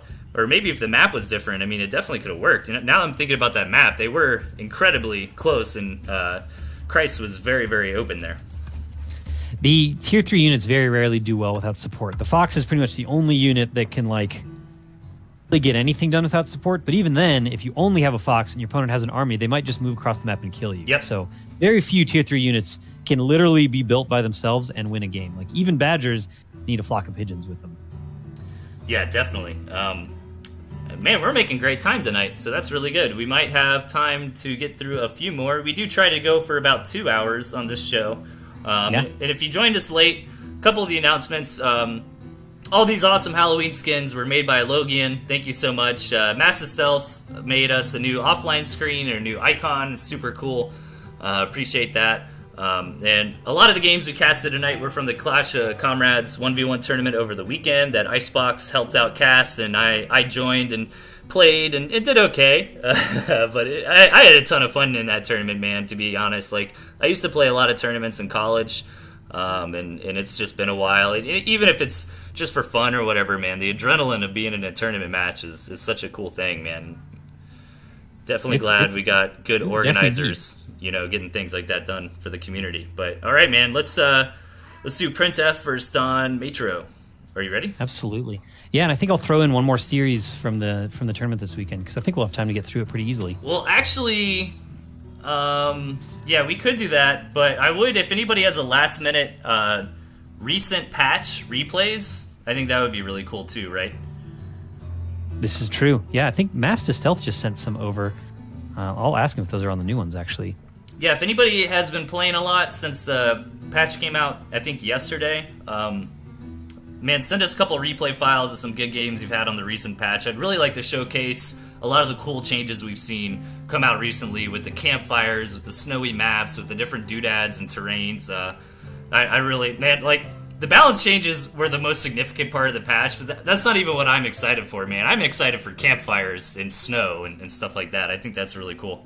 Oh, man, as casters for this game, yeah, the superficial upgrade to the game is a major benefit. I mean, again, it was already pretty, but this just showed me even more potential that Tooth and Tail has for being awesome looking. For sure. So, yeah, okay, so let's hammer through these last 3 old patch replays, and then we'll hop over to the new version, do the Mishi versus Andy Schatz, the lead developer of the game, replay, and then you guys sling us a couple recent patch replays, and we'll probably got time for a few more after we finish up what we got on the list here. Yeah, it looks like we might have one from Chip. I'm just checking with him to see if it was if it's a new patch one. I think it was. So looks like we're gonna have a few trickle in, and I'll get those organized while we're in this game. I'm ready when you are. Nice. All right, let's do it. 3, 2, 1, go. All right. In the south, we've got Don Metro in the green against his opponent on the right-hand side, Print F. All right. So what do you think of these builds? So this is interesting because Print F has that, like, I mean, I don't know. Is it the DJ style, or is it the Swifty style, or what would you call that? Where you take the 5 tier 1s, right? That's kind of dead now because it was something people did on the old patch. I want to say that's the DJ style. Yeah, I think so. It seems like that was definitely what he was doing. I mean, he was just taking him. I think DJ would just take 6 moles if he could, but in this case, he settled for a bunch of 5 tier 1 and then a tier 2 that he just rolled the dice for because he wasn't hoping. What is this strategy? I already love this replay guy. This is exactly what we want to see on TnTTV, man. He went for 4 farm double Toad Warren. What the hell? Man. And then he sells 1. Maybe he's gonna make a forward mole. How many toads kills a pig? It's not 2. It's got to be more than 2. Oh my God! He killed the pig. Was it just 2? Looks like it had to be 2 because only 2 were out. So there we go. Yeah. 2 toads. I guess that makes sense because toads on this patch did 18 damage to the thing that they explode on, and so, gosh, what do pigs have? We can run info pig in the Discord to find out. but pigs probably don't have 36 health. And really crazy follow-ups coming out of both these players, right? Like, Printf is committed. And if you were in Print... Oh, man, the mind games. Okay, so let me explain what just happened here. So Printf kind of feigned commitment, right? He went for a 4-farm double tier 1 Warren play, which is hyper-aggressive. Got some damage done with an interesting strategy using toads against pigs. Comes back, builds 3 tier 1 Warrens. Basically, he's telling his opponent, hey, I'm going to go super, super aggressive from here. Meanwhile, Don Matro went full farm saturation, turtled up really hard, and I don't think Don even knows that the other... Yeah, so he still thinks the tier 1 Warrens are out, and that's why he had to build all those turrets, and he's just going to be heartbroken to come in here and see Printf totally mind-gamed him, sold all that, focused on his own economy, and now he's getting out Falcons. And that's going to be awesome. This is funny because I think Printf was just getting ready for that patch because Falcons are pretty sick in the new patch. And he's like, I just want to see if they work. I mean, Falcons, in a situation like this, Falcons are good in this patch as well. They're the highest DPS tier 2 unit in the game. And so if you take your opponent by surprise with them, and it looks like he is, Don Matro's going up to 6 toads, which will have no impact against these Falcons. But he's coming in for a scout right now, and he's going to be pretty sad when he sees these little birdies. There it is. Yeah, he Let's knows. see how he reacts as he heads home. Yeah, and, you know... For a while, if you're new to the scene, like, Falcons have kind of been coined like a quote-unquote weaker unit by most people. They do a ton of damage, but I kind of feel like the Falcon is one of those tech choices like a Ferret that we just haven't seen the right meta to really see him utilize. Like, look at the, if your opponent goes for something like a lot of toads, the Falcon is very good. Man, the range on the Falcon is pretty incredible, actually, looking at that. It's a really serious micro here. Yeah, this is great. Yeah, I'd love to see that flying unit really get abused and taking advantage of the high ground like that. But, another place where the Falcon, even in its current state, would be really strong would be against an opponent who goes for a lot of barbed wire or opponent who goes for a lot of drum fire cannons, stuff like that, right? So as the meta changes, you can see certain units kind of come in and out of flavor, and it doesn't necessarily mean the unit is good or bad. It just kind of means that it's a tech choice or a situational choice, right? I love seeing this kind of play with flying units, though, taking advantage of the skills that they have and present. It's not super cheesy because it's coming a little bit later in the game. Like, a lot of people complain and get frustrated about having their grist mills so close to these abusable cliffs, but in this case, I mean, it was late enough in the game that Don Matro saw it coming from a mile away, and it was just kind of a cool usage of these Falcons. So Printf's got a full force of 4 Falcons out, getting 9 toads and 6 lizards, and he's going to look to make a nice push, try to capitalize on the advantage that he eked out with those Falcons. Yeah, 9 toads is a ton of toads, man, and it's a really cool way to play the game, to be honest, because, yeah, Don Matro doesn't really have lizards, right, which is the unit that toad quote-unquote hard counters, or certainly did in this patch, but, man, once you get toads out in big numbers, man, they can kind of beat down on anything, right? Like, once you have enough toads, if they start blowing up on snakes and on squirrels and stuff like that, they're going to be really effective too. Yeah, just getting some of these replays. We got a submission from Philothenic that we will cast tonight on the new patch once we move over to it. But we've got an engagement coming here with Printf. His toads are a little bit behind, but it looks like it still isn't going to matter because he definitely takes out the large squirrel ball of Don Matro, and he's going to just kind of circle around all those turrets rather, and start destroying some of these Warrens. And he's still got losing 1, but still has 3 Falcons putting out some massive DPS here. Overall, a really great engagement for Don Matro. He lost all of his cheap units and kept his expensive ones. That's what you want to see. Yeah, beautiful play out of Prince F there, man. Like, really showcasing how certain units that might get a bad rap or maybe just underutilized more than anything else. I mean, the Falcons looked very, very strong in that game for sure. Thanks for the follow, Immaculate Cyborg. We appreciate it, man. Yeah, we're doing our best to put together some great Tooth and Tail content. Glad you like it. Okay. Sky Raider versus the Doctor. Oh, this is going to be a good one. Both these guys are high-level players, so are you ready? Yep. Let's do it. 3, 2, 1, go. And I don't know. I keep seeing the Doctor play against people on stream. I don't know who they are. I don't even know if they're Discord or not, but they're kind of this nice, mysterious 2-lettered player. But anyway, in the south and the blue, we've got Sky Raider against his opponent. Across the map in the north, Doctor.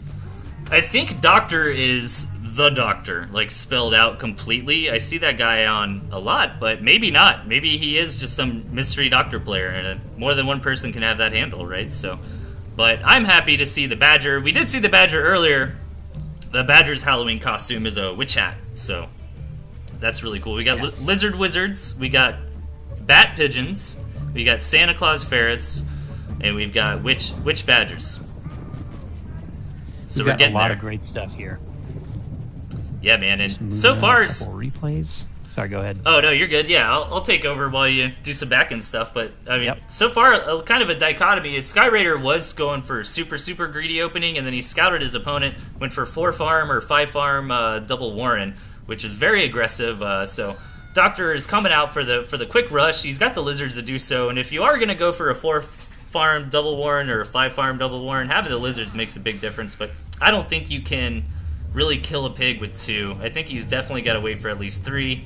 But luckily enough for him, he didn't lose a lizard there, so it's not like value got lost. But decides to sell one of those lizards. That's why you saw the unit just magically disappear, because he sold that Warren and got the refund to work more on his economy, get out the squirrel, and going for an incredibly fast expansion here. That's what, a 1 minute 30 gristmill? That's insane.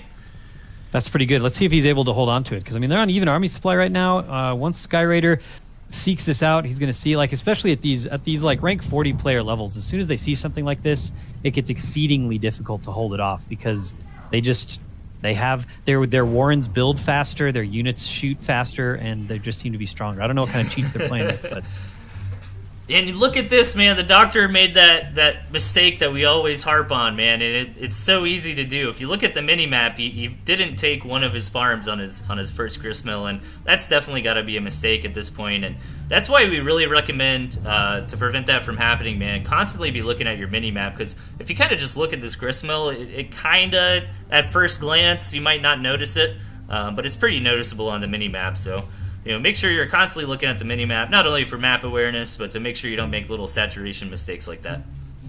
yeah, that one is definitely an easy one to make. And there's no, I mean, I guess unless someone who knows a lot more than us wants to chime in, there's almost no reason to ever take an expansion before you've got one gristmill fully saturated, because an investment in a gristmill doesn't do anything for you other than it gives you territory, and so there can be tactical reasons, but economically, a gristmill doesn't do anything for you until you build farms. I really like where this mid-game is shaping out to go, because Sky Raider went for what I would consider like a well-timed tier 3 unit, right? It wasn't super rushed, I think if you're going for a rush tier 3 play, you kind of get like 2 tier 1 Warrens and then go up to a tier 3. He built 4 tier 1 Warrens first, went up to tier 3, and kept building a couple tier 1 Warrens on the back end of it, saving up enough money to afford the Fox. And meanwhile, the Doctor just playing this really standard, a little bit older of a style now, but it's still valid in the current meta of just getting out a ton of tier 1, man, and working on his economy. I mean, Doctor is just playing very, very stand up in straight, where Sky Raider is like, I'm going to go for this high risk, high reward play. I'm going to get out this Fox. I'm going to micro the hell out of it and really start gaining value that way. Sky Raider definitely is playing the map here too. He knows that there's no great approach for the Doctor, and so he knows that this Fox is a little bit easier to get out than it would be on other maps. Because what's the Doctor going to do? Run across this water while his units get sniped by squirrels, or go across this tiny choke? And so definitely some good map awareness here to throw down that Fox. So we see him trying to grab this expansion here, but it's going to get sniffed out immediately by Doctor and sniped by these fast little lizards. Yeah, it's smart by Sky Raider to just let that go, man. And yeah, that's actually a really good point. That's why I like running a tier 3 unit in my composition basically all the time, because if you get that kind of pocket base like Sky Raider did, it is very much safer for you to try to rush up to a tier 3 unit. But he's got to be careful, man. Engaging with his entire army here was a little bit reaching, right? Because he has so much money invested in that Fox. I rather would have seen Sky Raider maybe position his army up on this little high ground hill he's got and kind of run forward and bait back and forth with the Fox and try to build up value over time. But he's not out for the count yet. He's got the defender's advantage. His units are re-rallying. He's still got the Fox alive, and here shortly it's going to hit that about 18 tier 1 kills that it needs to really justify itself. So I don't know, man. Doctor's encroaching in, but Sky Raider's not out yet. The Toad connections, too, I want to point out from that last fight with Sky Raider, they ended up hitting a lot of squirrels, which is nice. It's nice when your Toads kill anything, but those lizards came in a little bit later from the Doctor, which was a really good move, because those Toads got all absorbed on the less damaging units, and lizards were able to swoop in and kind of turn the tide of that one. So Sky Raider is going to be able to hold this off, because that Fox nestled amongst those Warrens can take out pretty much infinity units. Yeah, great micro on this Fox here out of Sky Raider. If that Fox would have gone down at any time during that engagement, it would have been game over for Sky Raider, but manages to keep the Fox alive and has just absolutely got a ton of value out of it thus far. And this is where the Fox can be really useful, because if you can kill these units about as fast as they're being spawned, you can kind of give your weaker economy time to reproduce. Because Skyrider is down two farms to 4, but if he's taken out these units faster than the Doctor can reproduce them, that's going to more than offset the economic difference.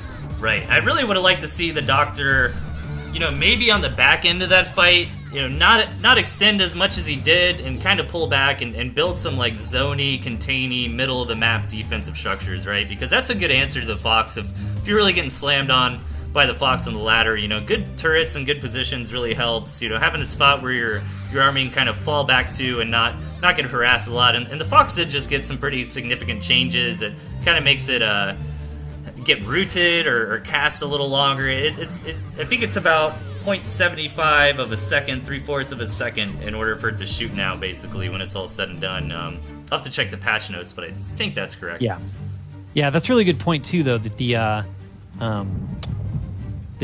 those structures are really great against the Fox. If you can kind of put out these zoning structures, Fox cannot shoot structures. Yep. And so unless they have an army, in this case Skyraider does not, the Fox just kind of can't come in because it's just too dangerous to go behind enemy lines. And so that's why a Fox by themselves just really kind of sucks, especially if you have structures, because they can't really engage. In this case, Doctor's starting to get bled pretty dry. Skyraider is close to starving now at this point, so he's going to have to make something happen. And again, since Foxes can't destroy structures, he's going to be in a pretty tough spot here in a couple seconds.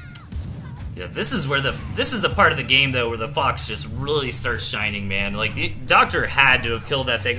Oh man, I got worried for a second there. Those lizards were getting up on it, but with these little scrappy engagements, man, the insta kill of these tier 1 units by this Fox is just going to be too much, and I think Skyraider should be able to seal the deal from here. Sure enough, the Doctor is starving, having lost those farms, and Skyraider's just going to kind of chase him around and make sure that the army doesn't start reproducing. He's going to retreat back, I guess, to prevent some starvation of his own that is imminent, but he might not know how good of a spot he's in, but he's going to just keep playing it safe. Hey, the wise words of Artosis in Day 9, right? Win ahead, stay ahead, get more ahead. Get no more ahead. To overextend or anything like that. So I love seeing that out of players, man, and I do that a lot, especially if I'm against a high level player on the ladder. Like if I start getting ahead, man, I will just try to contain them. I'm like, dude, I'm gonna win from you starving, man. I'm not gonna go in and risk taking a bad engagement. Your structures tanking too much of my damage or something like that. A lot of times that's the move to make, man. It's very easy for maybe a concave or convex relationship or some toad hits or some skunk or little things. You'd be surprised, man. We see all the time, interesting situations where a smaller army takes a big fight. It definitely happens. Hey, thanks for the follow, Dornival. Welcome to Toothandtailtv family. Sit down and stay a while. Enjoy these awesome replays. Doctor's just kind of messing around at this point. There's definitely no way back for him. He's going to just sit in Skyraider's base and think about his life choices that have brought him to this point. He's going to try to build this last farm. Skyraider's not going to let it happen, and that's going to be the end of this game. Yeah, I think he's just kind of processing the loss a little bit, but great game out of both those players there, man. I love to see that quick tier 3 play work out really well. And that you were right, man. That was a map to do it, and that's why I like having the tier 2 and tier 3s in my deck all the time, right? Because it gives you at least 3 different builds, immediately off the bat. You can go for really heavy tier 1 play, you could rush a tier 2 unit, you could rush a tier 3 unit. It gives you a lot of flexibility, and I think it was really smart out of Skyraider there to kind of read the map and say, okay, I'm on a little island with basically one entrance that's really easy to defend. I should be safe to get out a quick tier 3 unit, and it worked out well for him. Indeed. Okay, what do we got next? What are we on? Okay, so this is going to be the last replay from the old patch, guys. We try to hit everybody's replays as best we can, but the developers are really involved with the game, which is super cool. So, as they're getting more and more data after launch, they're kind of making some changes rapidly. So if you do submit replays of the show, please submit us replays. We can't do the show without replays, right? But please only submit them from the latest balance patch and on. And I think at this point we've done our best to hit unique submitters, so everybody should have gotten cast at least one time. And I think from here, I know there's a lot of people have been emailing me and talking about these really cool games they have and wanting to see them cast. And I'm sorry, guys. We'll make sure to just resubmit new ones to me, man. And I promise we'll get you in there as soon as we can. So without any further ado, let's go into Flesh vs. Chip. Are you ready? All right, I am. All right, 3, 2, 1, go. And I tossed one of those replays for the new patch in the Dropbox, so you can just snag it in between this next one. So we've got our player Flesh in the north, in the red, against his opponent, the youngest Tooth and Tail player in the world, Chip from Space. Now, I never heard of Chip. Have you heard of Chip? Is he a known player? I think he's pretty fresh-faced. I think he's still in elementary school. He tends to do pretty well, but I mean, like he's got an early bedtime. I don't think he's able to watch the stream. Just kidding. Man. Chip from Space, for anyone who's new, is probably he's the thereabouts, if not the top Tooth and Tail player in the community right now. Yeah, we're just joking. He's a great player to watch, to learn from. He streams often. I'd check him out. Go follow his channel, and he's great. He's a great kiddo. Yeah, man, he's a good guy. We're just joking. Chip is a very, very well-known player, and definitely helped us get this show off the road, man. He's done. Thank you. He hosts me all the time and submits us replays and stuff. So we really appreciate the support out of him and a lot of these other high-level players of the community as well. It's I don't know about you, man, but I've been playing video games for 25 years at least, and this is one of the coolest gaming communities I think I've ever been a part of. We're small, but we're growing, and everyone's super cool and helps each other out, and it's a lot of fun. Absolutely. Chip's still in chat. I knew you're still here, man. So pretty normal game so far. Chip just hopping up to 8 farms, getting that little economic advantage. Flesh deciding to throw down a couple lizards. We'll see if he decides to do something with that. Chip's base is in a pretty well-situated spot that it's going to be hard to do any kind of sneaky lizard run-bys or run-arounds. And sure enough, going up to 12 squirrels right now. Mm-hmm. If Flesh doesn't do something immediately, Chip's going to be in a very okay spot for defense. Oh, for sure, man. And if you're a new player, man, steal the hell out of this build that Chip's running. It's a really well-rounded build, and it gives you those options to do what I was talking about earlier, right? Like, he's got 3 tier 1, which is really safe in the current meta. He's got the ferrets kind of as a tech choice. We may or may not see him build those. It's just kind of to be safe against that World War I style or the really turtly style, He's got the snakes and he's got the tier 3 unit of his choice. He runs the badger a lot, but, this time it's the boar, which is perfectly fine too. And this gives Chip a lot of options, right? Like, he can go up to a lot of tier 1 warrants. He can rush out a snake. He can get a fast boar. So really great play. And he made a lot of squirrels, but this isn't really cheesy or anything. Going for 4 to 5 tier 1 warrens is pretty standard open stuff, and after that's where we see the big decision. Until he throws down that boar, though. Yeah, I think that's a well-timed boar, though, in my opinion, right? It is. He got and a really cool tech switch out of Chip as well, like cutting back on the squirrels a little bit, get those pigeons up, but. Man, Flesh right now, though, he's got an opportunity. Has he sniffed out the Tier 3 Warren yet? So he hasn't. So he needs to right now, but he's going to luckily decide to move in anyways without the knowledge that Chip went greedy and went for the boar.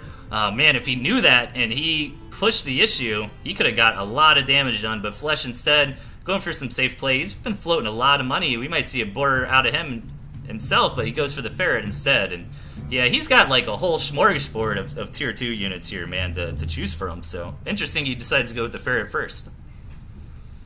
I'm not sure if Flesh could have made more happen with that last engagement, because he was actually hitting at a great time. Like, the boar hadn't started yet, the toads weren't out. Chip had thrown down the warrens, but the toads weren't out. I mean, granted, defender disadvantage is huge in this game, and that's kind of a weird protected position to attack, but I almost wonder if he could have gotten more done, because this is Chip isn't cheesing here by any means, but going for a tier 3 off one base is, unless Chip gets this expansion that he's taking right now up and running, it is decently all in play. It's a commitment. Like, it's not really a cheese. It's not really a super early tier 3, but it's early enough to where, like, I like how you're describing it the other day, right? Like, if Chip loses this boar, I mean, that's game for him. Whereas if he took a tier 3 unit, oh, but hang on, Flesh going for the runaround, trying to end this game immediately by just sniping the gristmill, and he's going to be very disappointed to know that Chip had, I guess, already thought of that one and made a couple more gristmills. But if you snipe that gristmill, man, you get all the farms at the same time. So Chip has really got to get something done here. But Yeah, going back to that first attack, I think Flesh just kind of respected Chip, because he's such a well-known player, and he hadn't scouted out for sure that Chip was going for the tier 3, so he might have assumed Chip had a big enough army, but now Chip certainly does, and it's not going to matter basically at all for him that he took such an economic hit if his army can get a ton of damage done here. With all these he bats. can kill that boar, though. I mean, he just absolutely destroyed the economy of Chip. Chip is now starving in this game. Yeah, but Flesh making the right move and going for the base race, I think he's going to win.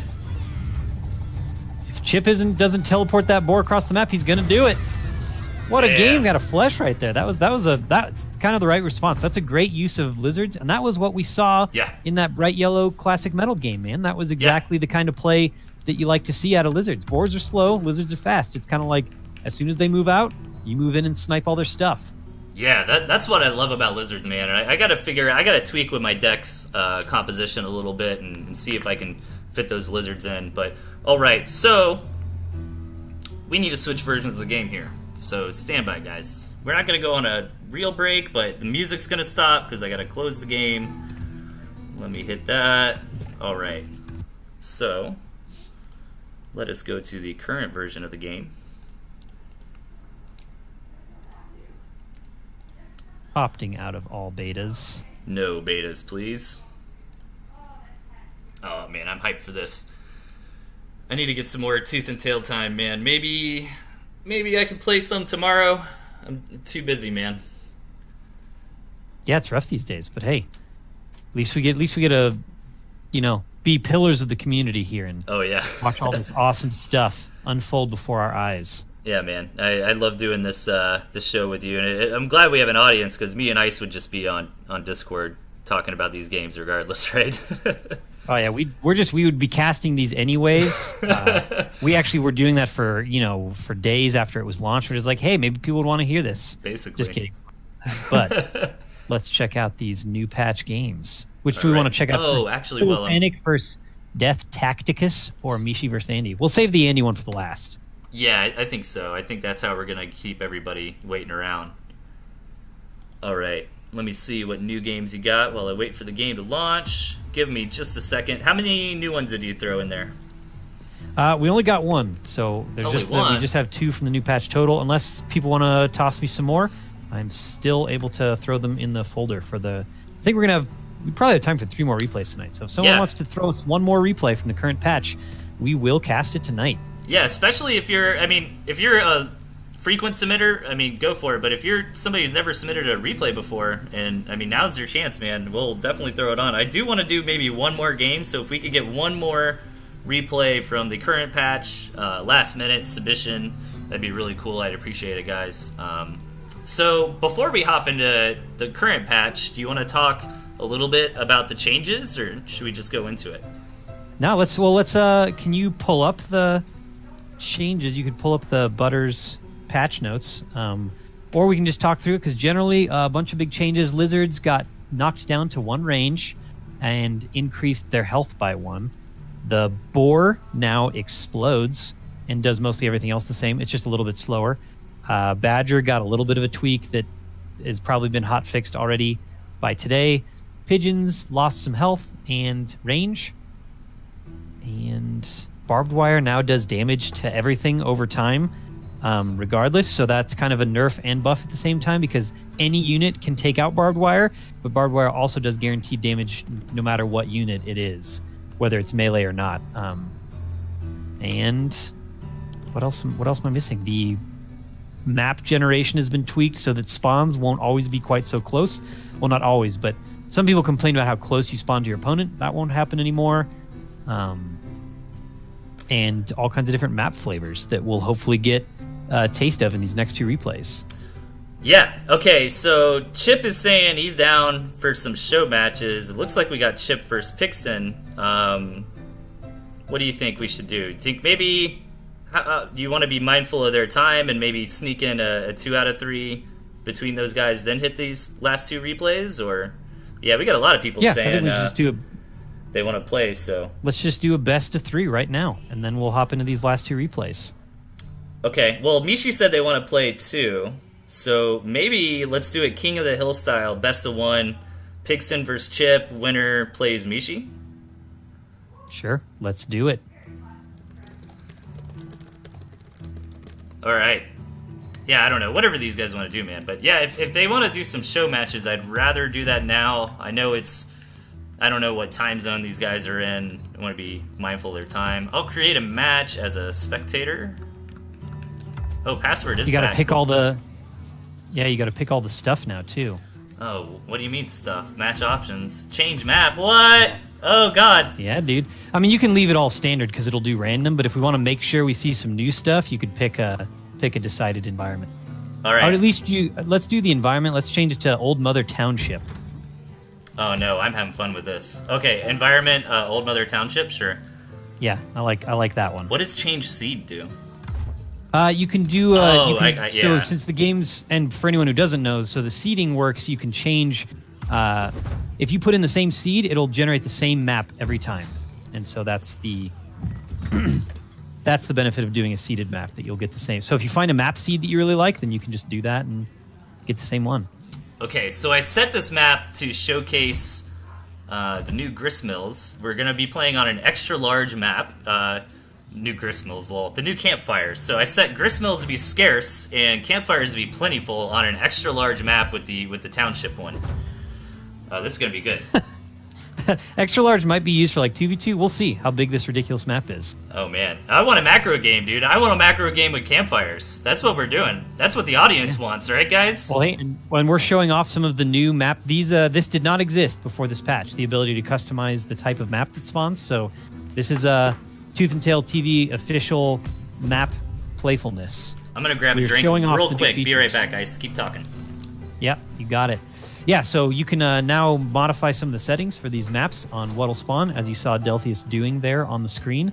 And so it looks like Pigston agonizing over what thing to choose last, and on the extra large map here, he's going to go for a drumfire cannon. So we're kind of stuck. This map is enormous. We're stuck on whatever Delthius's view is right now. I'm back. He's back. So on the left-hand side, we've got Chip on this enormous map. On the right-hand side, we've got Pigston. So these gristmills are indeed scarce. There are 4 total on the entire map. But we have a whole bunch of... Is that including their spawning ones? That includes their spawning ones. Each player has 1 extra gristmill to go for. And so for anyone new, because these campfires are not... They're explained in multiplayer, but you have to play for a while before you encounter them. So a campfire is exactly like a farm. It costs 60 food, it takes 30 seconds to build, and it generates 1 food per second. So it is identical to a farm for the economy. The difference is it gives you a small amount of territory, and when you burrow, you can teleport between campfires as well. And so campfires let you build a little bit, they heal you because they create your territory, but otherwise economically it's identical to a farm. And so we have a few of them scattered around this map, and so we'll see if these players decide to take them. Yeah, they're infinite too, right? I wasn't sure if you mentioned that, but they don't run out, right? No, they do. They are they exactly like a farm. Oh, okay. Yeah, so they didn't run out in single player. So that's why, that's another thing that's a little confusing. So in single player, they were infinite, but in multiplayer, they are identical to a farm. They've got 300 food. They burn out in 5 minutes. They do prevent starvation, unless it's empty, in which case it doesn't prevent starvation. But we've got Chip from space here trying to sneak around with these lizards, but that little aspen tree is going to scare him away. He's going to chill out across the bridge. Interesting, both these players opting to drop the pigeons, right? I mean, pigeons did get a nerf, but I don't think it was like that. It's not making them bad, right? I mean, it kind of just makes them fair. Like, you can't stack 20 pigeons on 1 unit anymore. Like, that's a good thing. I think so. I mean, I haven't played yet. Neither Delthius nor I have really played much on the new patch yet, so we're not sure how to feel about pigeons. I personally agree. I think that the pigeons are still... They feel like they're okay, that those nerfs were decent for them. Yeah. We'll just kind of see as the meta. I think that this patch, this balance change was disruptive enough that really no one knows what's going on, at least for a week. The patch has been out for a day, ladies and gents, so there's no way to tell. Anyone who thinks they know what's dominant, they might not just yet. So we're gonna just wait and see and enjoy the ride so far. And look at this pretty map here. These nice red trees. I live in Colorado, and we're seeing a bunch of these trees around right now, and it's almost as pretty as this. Man, I vacationed up to Colorado a couple of years ago, and it's so beautiful up there, man. I'm jealous of you for sure. But, you know, What was I gonna say? So if you're not familiar, if you're new to Tooth and Tail or not really familiar too much with the scene, like Chip is kind of a trendsetter, right? He's one of the most popular streamers. He's arguably one of the best players right now, and a lot of times decks that he decides to go for, you know, kind of define the meta, because most of the time if somebody's tuning into Tooth and Tail on Twitch and they really want to learn, I mean, that Chip's the stream that you want to go to, right? And you know, and Pixton is this guy who I like Pixton's story a lot right now, because I feel like he was an underdog in that tournament, and he managed to place over big names like Zeno and Don Matro. Who else was a big guy who didn't place?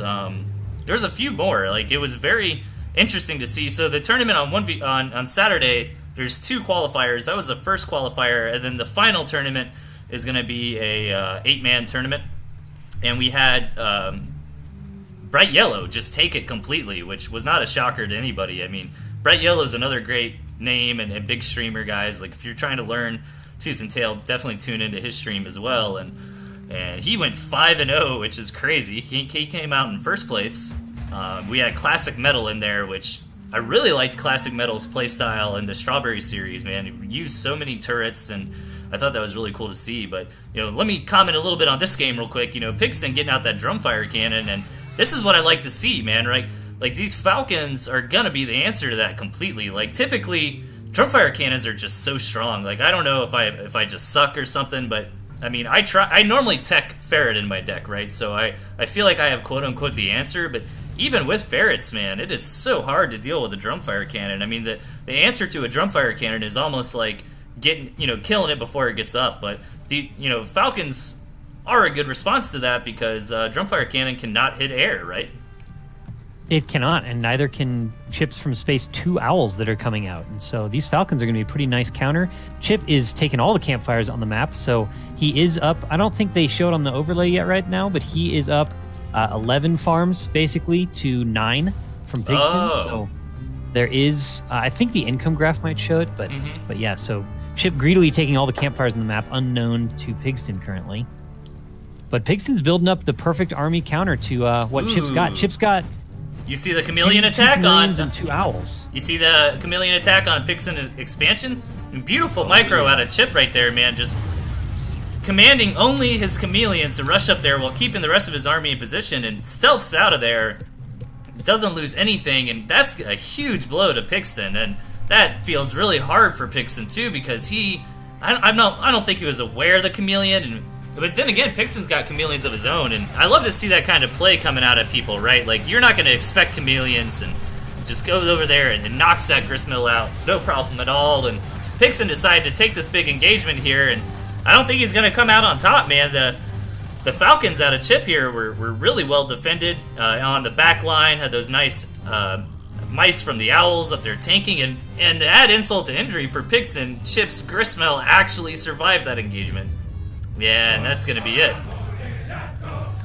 Definitely a tough one. I think the chameleon play was really solid there, and is really just kind of shows the usefulness of chameleons. I know Chip was really a big proponent of chameleons not attacking the enemy commander, because he wants them to be these like little assassin units, and I like it. I agree. I think chameleons are these great little units for like leaving out in the middle of the map to be a forward front line, or going and sniping gristmills like that. And maybe I'm a little behind on the meta or something, but I thought it was really interesting both players went for chameleons there, because I don't think, chameleon's not a bad pick or anything like that, guys. It's just not really super common. I mean, we see the snakes, and I'd say snakes and skunks are really common in the tier 2 slot right now, and we've seen Falcons gaining more and more popularity, but taking the chameleon and doing that kind of gristmill attack play was really brilliant coming out from Chip, and won him the game for sure. All right, I think for the next one, if we play another one, we should change up the map setting, because this is going to end up being kind of the same map, I think. What just happened? Okay, my screen's black crash? Too. Oh, that's great. So, somebody let the devs know we might have stumbled upon a glitch here. Is the game glitch for the players? I don't know. That is interesting. I mean, I assume if it's black for you, we've got to end it, right? Yeah, I guess I'll just all 4. Yeah, I'm gonna close the game down. We'll let them know. That was interesting. Sorry about that, everybody. It's okay. I have no idea what just happened. That'll give us a chance to remake with different settings. Show off some more of these awesome map tweaks that... Can you ask Chip if the... Yeah, I hit him up in Discord. If it was black for them. Yeah, sorry, guys. Whenever we hopped into that match, it just didn't load or something. It happens after new patches, and plus we're messing around with those map settings and stuff, right? So I wonder if the game worked for them. No, they're good, man. So they're still playing. Yeah, so we can either... If they get back to me... we can just hop into the next replay. Yeah. And if they're back, we can kind of end out the night with one more live game. Yeah, I think that makes sense. sense. So for now, while those guys finish their friendly skirmish, we're going to hop into Philothanic against Delthius. Oh, right. Yeah, sorry about that, guys. I have no idea what the problem was there. All right. Are you ready? I am. 3, 2, 1, go. Ooh, it said this is desync, yeah, but it's on the new maps, so that's weird. All right, so this was before Andy's hotfix, so I think this. Okay. As long as we don't see badgers, I think that was part of what he fixed, and other stuff. I think that desync message comes up. At any rate, on the right-hand side in the yellow, Philothanic against his opponent. On the middle left-hand side of the map, Delthius. Yeah, I recognize Philothanic, right? We've cast a replay from him before, pretty sure. You know what's funny too, though? Like sometimes I'll recognize a name and be like, "Oh yeah, we've cast from him," but it might be a game that he didn't submit or something, right? So when imagine Delthius, submitted this game and Philothanic didn't. So it's like, did we really hit a game from Philothanic? Trying to hit all the unique stuff because he didn't submit it. Like, I don't know, it gets complicated. Yeah, I mean, we get all kinds of games from. We get all kinds of games with Chip in them, but they're not always submitted by Chip, and so that's why it's always funny to have him in chat be like, I don't remember this game at all. Yeah, basically. Hey, thanks for the follow, Toadish, too. Welcome to the TnTTV family. Glad to have you here. Stay a while and enjoy the show. Now, this is kind of interesting. It's like all the grist mills are on the outside of the bases and the mountains, and then you got these campfires just right in the middle. Like, who's going to take me? And neither one of these players has any defensive structures, and that's another thing I'm really excited about with the campfires, too, right? Is taking a forward campfire, getting that immediate additional farm worth of income, but also being able to set up some forward defense to zone and contain your opponent. Yeah, I think these toads coming out of Delthius, I'm always curious about toads against squirrels, because with good micro, the toads are able to be kind of stutter-stepped, if you're familiar with StarCraft Marine terminology. They're able to be stutter-stepped, and you can kind of shoot the toads before they do any damage, because toads only explode if they actually touch the unit they're targeting. They don't explode if they die. They're not like banelings. Right. So both these players going for aggressive builds. I mean, they were throwing down their third warrants before they got their 8th farms, and Philothanic going up to the fast snake, which was really, really meta previous the patch. We saw that kind of play a lot in the tournament on Saturday. I mean, it's just a good strategy overall. Build a couple warrens, get out a quick snake. They're really strong in engagements, and if you do go for that strategy, though, guys, you kind of need to get some work done with those snakes, similar to a fox, right? Like, you got to micro them up. So imagine you go for 2 tier 1 Warren, 8 farm, and then into a snake. Like, if your opponent just went straight tier 1 and you take a solid engagement, you might be in trouble. So really what Philothanic needs to do here is kind of try to micro the snake back and forth and get a lot of value out of it. But as I say that, I mean, he absolutely just crushes the army from death there. That was just really good control with the snake, just kind of making sure he had the high ground vision and kind of keep pushing this advantage. That toad could get a good detonation there, cleaning out the rest of that little squirrel companion to the snake, but not going to happen. Delthius is going to take his still surviving army and just let him lick the wounds. Yeah, really, I don't actually think... I want to see... Okay, so this should be with the new toads, so I want to see how they detonate now. Yeah, they detonate on the square where they're at. Yep, and so they're a little bit, I don't know, so a lot of people are saying they're like super strong, but I haven't personally seen it myself yet. They detonate on the square they're at, and they do even damage to everyone. Instead of high damage to the target they hit, they just do the same amount of damage to everything. No way! Thanks for the follow, Big Black Tic Tac, another Tooth and Tail streamer. I think he streams some other games too, but check him out. He's another good player in the community here.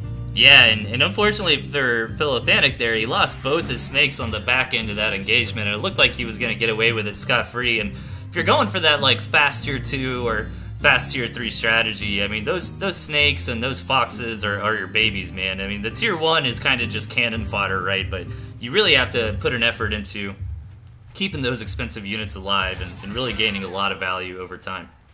And Toothandtailtv taking advantage of these new campfires in here, just kind of getting the farm because he feels like he can, because it's kind of another extension of his base. It's going to provide some healing. They just provide a lot of cool little benefits. A good way to slow creep across the map. Did you get a hold of Chip and Pixin? I didn't want to seem rude that we're just like not spectating them, but I wonder if the game worked for them and it was just something up with the spectator mode or something. Yeah, I was spamming some buttons. Who knows? It could have been me. But Chip did hop out of that game, and so I think they're down to play another one after this. We'll kind of check once that time comes. But yeah, Toothandtailtv taking this gristmill up here and deciding to expand. He's going to try to maybe pull this out into a longer game. What does Death Tacticus have? Not too much at home. So if Toothandtailtv pushes in, I think he'd be in a pretty good spot. Kind of floating some food, actually. Yeah, it looks like Death was just a little too late, right? Like, he got the memo that we're kind of going into a mid-game, into a macro game here, but Toothandtailtv's expansion is faster than him. He's got the campfires, and he's got the snakes, and, you know, Death Tactic is trying to get the Falcons up now, but that positioning of that Warren is going to be really hard to keep. I mean, a Tier 2 Warren is a pretty high-priority pickoff if you can manage to, and yeah, that's just too much damage, and you know, great play out of both players. It's really cool to see the campfires used. Yeah, that was neat. So I think they're done for game. I can make the lobby. Okay, yeah, go for it. So all multiplayer, unranked, create a match. All right, map and mode. What do I get to do? I'm going to do... Yeah, do something nuts, man. Maybe don't mess with the scarcity or of the gristmills and campfires, but maybe play around with the map overlay or whatever. Yeah, we'll change that part. All right. Continue. Okay, so map's up. I'll tell Chip. We might need to, actually, do we need to make a passworded lobby? We might need to. Yeah, let's do that. Just password TnTTV, guys. Okay, set password. TnTTV. Okay.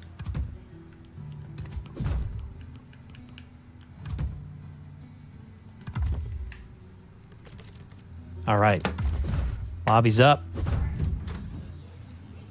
And they know they're coming. They're down. We're doing this. I think so. Chip from Sace was definitely in. Thanks for the follow, Miss Liquor.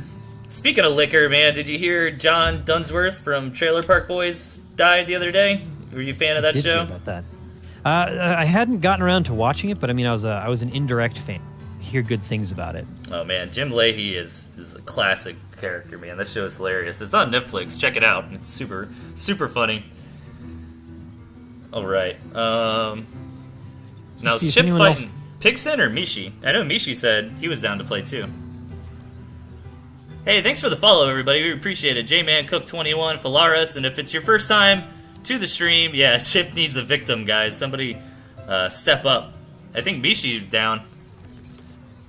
But yeah, if it's your first time here, welcome to the show. We cast replays that the community submits. Sometimes we do show matches with high-level players like we're doing right now with Chip and whoever steps up to the plate against them here.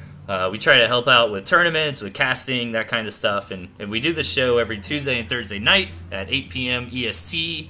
I will be at TwitchCon this weekend, so I will not be here for the Thursday show, but Ice and I kind of talked about, do we want to reschedule to Wednesday? Do we want to keep it on Thursday? And we really want to keep the schedule as consistent as possible, right? So you guys know, all right, Tuesday and Thursday nights, time for TnTTV. So Icebox is going to solo bowl it on Thursday night, so Godspeed to you then, man, and tune in and support them. Maybe if I get some Wi-Fi on the plane, I'll try to come in and jab at you a little bit or something. Heck yeah, I'll be ready for it. Looks like we might have Big Black Tic Tac. following the channel and willing to try to take on Chip from Space on the new patch rather. And we'll see who joins up. We'll give it another little minute here, see if we can rally the troops to face Chip from Space.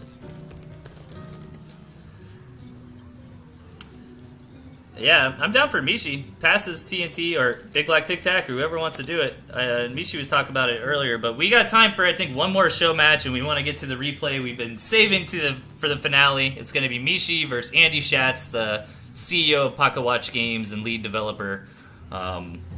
Really cool. Definitely check out the Pocketwatch Twitch channel, guys. Andy is really active with the community. You can get on and ask him questions or pitch some ideas in the chat, and he streams doing code, he streams doing ranked matches against community members and stuff like that. So really cool guy, man, really cool company. But this is going to be a great match, and look at this, man. Mishi coming out with the balloons and barbed wire. I gotta say, man, I got spanked by some barbed wire earlier today on the ladder, man.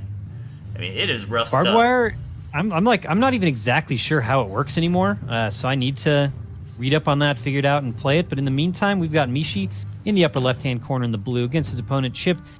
Right. So it turns out this map type is an old one. I thought it was a new one. So my bad, everybody. But I did increase grist mills and campfires to plentiful each. So we'll see if that comes into play at all. Yeah, I'd like to see more campfires. That's my only critique of this patch so far. Is like look, the gristmills and campfires are on the same ratio, and I mean, look how many more gristmills there are than campfires, right? Like, wouldn't you think it would be the other way around? You'd think there'd be a bunch. Yeah, it looks like there's 5 campfires around the map. So currently, hey, Chip, bringing up the lizards, living up to the name of that YouTube video that he posted earlier. Oh, wait, wrong base. Oh, no, Mishi. No, you were right. Yeah, when you said that, I zoomed in on Mishi's base. Gotcha, yeah. So we got Chip going up with 3 lizards against Mishi's squirrels. And definitely, they're taking the Schatz recommended builds here. We've got 2 tier 1s, 2 tier 2s, and some tier 3s and structures from players here. Yeah, I'm really curious. You know, Chip is going for more of a standard build. You can't even really say standard build at this point because the balance patch this time around, guys, was really significant. And it's going to shake up the entire meta pretty well. So, I mean, Chip going for something that would have just been, maybe unheard of last weekend. And, this isn't the first game we've seen Chip drop the pigeons. I wonder what the decision-making is behind something like that. Maybe they're just playing around with them, just assuming that they're weak. And again, that's just something I hope we're going to see. Is he going to take this sneaky little farm? He is. We'll see if he decides to do any kind of proxy buildings with that, or if he's just trying to sneak that thing. That's something that I think we'll definitely see players catch up with, to be scouting those farms, because it's a really easy way for your opponent to get ahead in a sneaky way. Because both players here have taken a sneaky farm. Mishi taking the one, they both don't want the farms, the campfires near their bases, rather. Right. Yeah, let's see. Mishi's going to come in here and try to get something done with the squirrels, and great timing attack out of Mishi here, coming in right before the turret out of Chip is done, and gets a Warren, and oh man, this might be too much for Chip. Chip kind of got caught with his pants down here when he was trying to rush up to a tier 2 play, and great game sense out of Mishi. I'm curious if Mishi kind of got to that 9 squirrel, 3 pigeon. To me that's like a good time to move out, right? Like those 4 standard tier 1 warrens, like when you have 9 squirrels, 3 pigeons, like just walk across the map and see if your opponent's greedy. And I think that's what Mishi did here.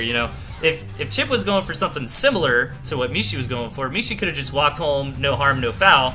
But Mishi caught Chip in the middle of doing a really greedy tech switch. Chip had just sold off his earlier, smaller warrens to get out the quicker falcon, and a great play out of Mishi, and it's gonna have to snowball to a victory from here, right? I mean, we've learned. I mean, I definitely think so. Up until losing that gristmill, I thought Chip was still in it because he's got those 2 farms. It's those 2 campfires. We've learned now that campfires count as the structures too, so you're not out of the game when you lose the gristmill if you have campfires. But at this point, it's going to be a pretty tough hill to climb. Like when Chip was down to 5 farms on his gristmill, he still had those campfires oversetting the odds. But with these 15 squirrels coming in from Mishi, I don't think there's anything Chip's going to be able to do. Yeah, that was really good game sense out of Mishi, and I really recommend you do that as a player on the ladder, if you're kind of not sure when to move out is, like, that's the time. Because if you went right when you have like 4 tier 1 Warrens, which is standard, you know, that's when you can punish your opponent if they went for something like quick tier 2 or quick tier 3, because that hasn't quite paid off for them yet. And you've got a higher army value at the time. It's just a really good timing attack window, I feel like, to kind of poke at your enemy when you get up those first, you know, maybe 12 units or so. But it's already 10 o'clock, man. Do you want to get into this last game, or should we do one more from these guys, or what do you think? Yeah, I think we'll watch the last game, and then we'll call it, unless we want to turn it into a best of 3. I figure we'll do a best of 3, or we're gonna watch one more. Hey, these guys are hopping into it. Let's roll with it. We'll cast that one at the beginning of the next one. I'll solo it, and we'll do a best of 3 here from Chip from Space and Mishi. How's that sound?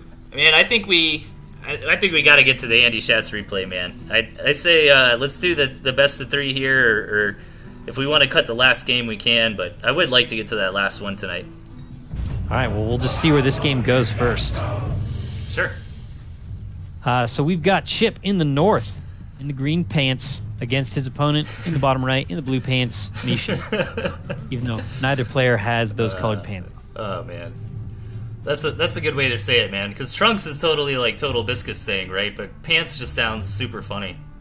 In the green pants. Yeah, they're like... I don't know, they're more British, I guess. That's what we're going for. They're more like trousers. Yeah. This is World War I. This is old-timey, tooth and tail style. They're wearing pants. In the green trousers. Trousers is just a funny word, man. But anyways, Chip, going for a pretty standard opening. Real quick. Sure. Solo. Yeah, I got it. So, you know, that timing out of Chip's first Warren is nothing crazy. It's pretty safe, actually, and Mishi is kind of more of a macro player, is what I've noticed from playing Mishi on the ladder and watching so many of Mishi's games. Is, you know, if he can, he wants to get away with as much greed as he can, but he's also got to respect the game sense and the aggression of a player like Chip, right? So you got to be careful. You can't be hyper greedy. And sure enough, Chip is going to come in here and really try to take advantage of the small timing he gets, but I think he moved out a little too early. You really need to wait for at least 2, you know, maybe 3 lizards before you can get in there and maybe snipe a pig or 2. And at this point in the game, it also kind of depends on where the pigs initially spawned, right? Like, this is actually kind of bad for Mishi that this pig is like by himself, because the first 4 farms can spawn anywhere around your gristmill randomly. So imagine these back 3 farms were up on the, I guess, top left of the gristmill. Then it's going to be a lot harder for 1 or 2 tier 1 units to get in there and try to pick off a pig, because there's more DPS coming out of the pigs, right? So overall, nothing really happened in the early game. I mean, Mishi's slightly ahead because Mishi was greedier, and Chip, you know, went for the aggression, but wasn't able to really get anything done. And, you know, interesting enough out of Chip, man, he has really been liking this like fast tier 2 play lately, and I like to see how Mishi responds to it. You know, so far, you know, I feel like 4 tier 1 Warrens is a quote unquote standard, and nice little campfire there, right? Like, I think Mishi's gonna go up to that, and then we'll have to see what Mishi does from there. And it sounds like Ice is back, right? I am. Chip bringing back the lizards, going up to 12 with 2 chameleons. So he is all about no range and all damage. Whereas Mishi is just kind of building up more slowly, getting those barbed wire. I'm excited to see if we can tell how those things are playing out. And what's the campfire status? So Mishi snagging one right there that Chip's going to try to capitalize on and take out. Mishi's got a bunch of campfires. I see they're showing up on the map now. I think that was included in the hotfix as well, so we can see the dots on the map for those. Yeah, Chip is always really on top of his scouting. And yeah, I think a lot of people who play Tooth and Tail are pretty aware of how important scouting is in the first few minutes, because you're really trying to figure out, you know, in what order does my enemy get up to 8 farms and 2 warrens? That makes a really big deal. And then what does my enemy do after those 2 first warrens? Which is really important to know. And, you know, a lot of people will give the map like a once over, find all the gristmills and stuff like that, but you really got to be on top of constant scouting to punish your opponent for trying to do things like take a hidden exposed campfire or something like that. So I love seeing really good map awareness out of players like Chip.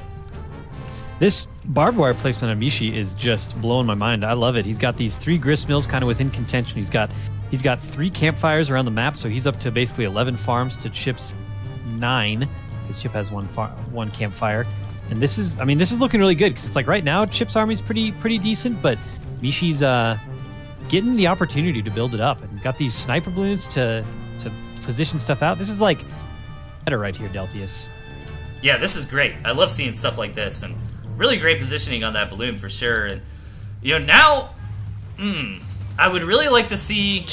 I'm interested here, right? Because I think the quote unquote correct response is for Chip to get out an expansion of his own, but Chip's not really that kind of guy, right? Like I almost expect Chip to do something crazy and like do some kind of flank attack, but maybe I'm wrong because he is going up for a double owl play, which I was watching him stream earlier and he seemed to really like that, but this economy might get out of control for Mishi. I mean, Mishi has just got campfires burning everywhere.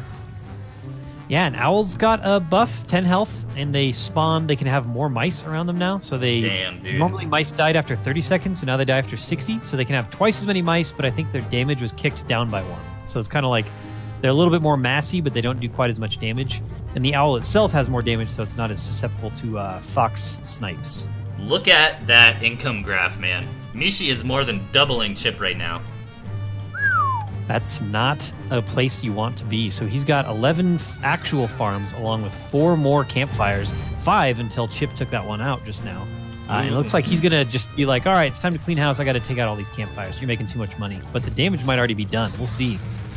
Great play out of Chip, but smartly Mishi comes in and performs a counterattack, but doesn't overcommit to it, decides, to come back. I think Mishi understood, all right, my campfires are going to go down, but didn't want Chip to continue to push the advantage. And, overall, Chip won that, obviously. He got 3 campfires, but Mishi got 1 of Chip's, so Mishi's still in a good spot. Man, the income difference is even more drastic now after that 5-minute mark hit, and the vast majority of farms fell out for Chip. I mean, Mishi invested in a full Chip's second base saturation.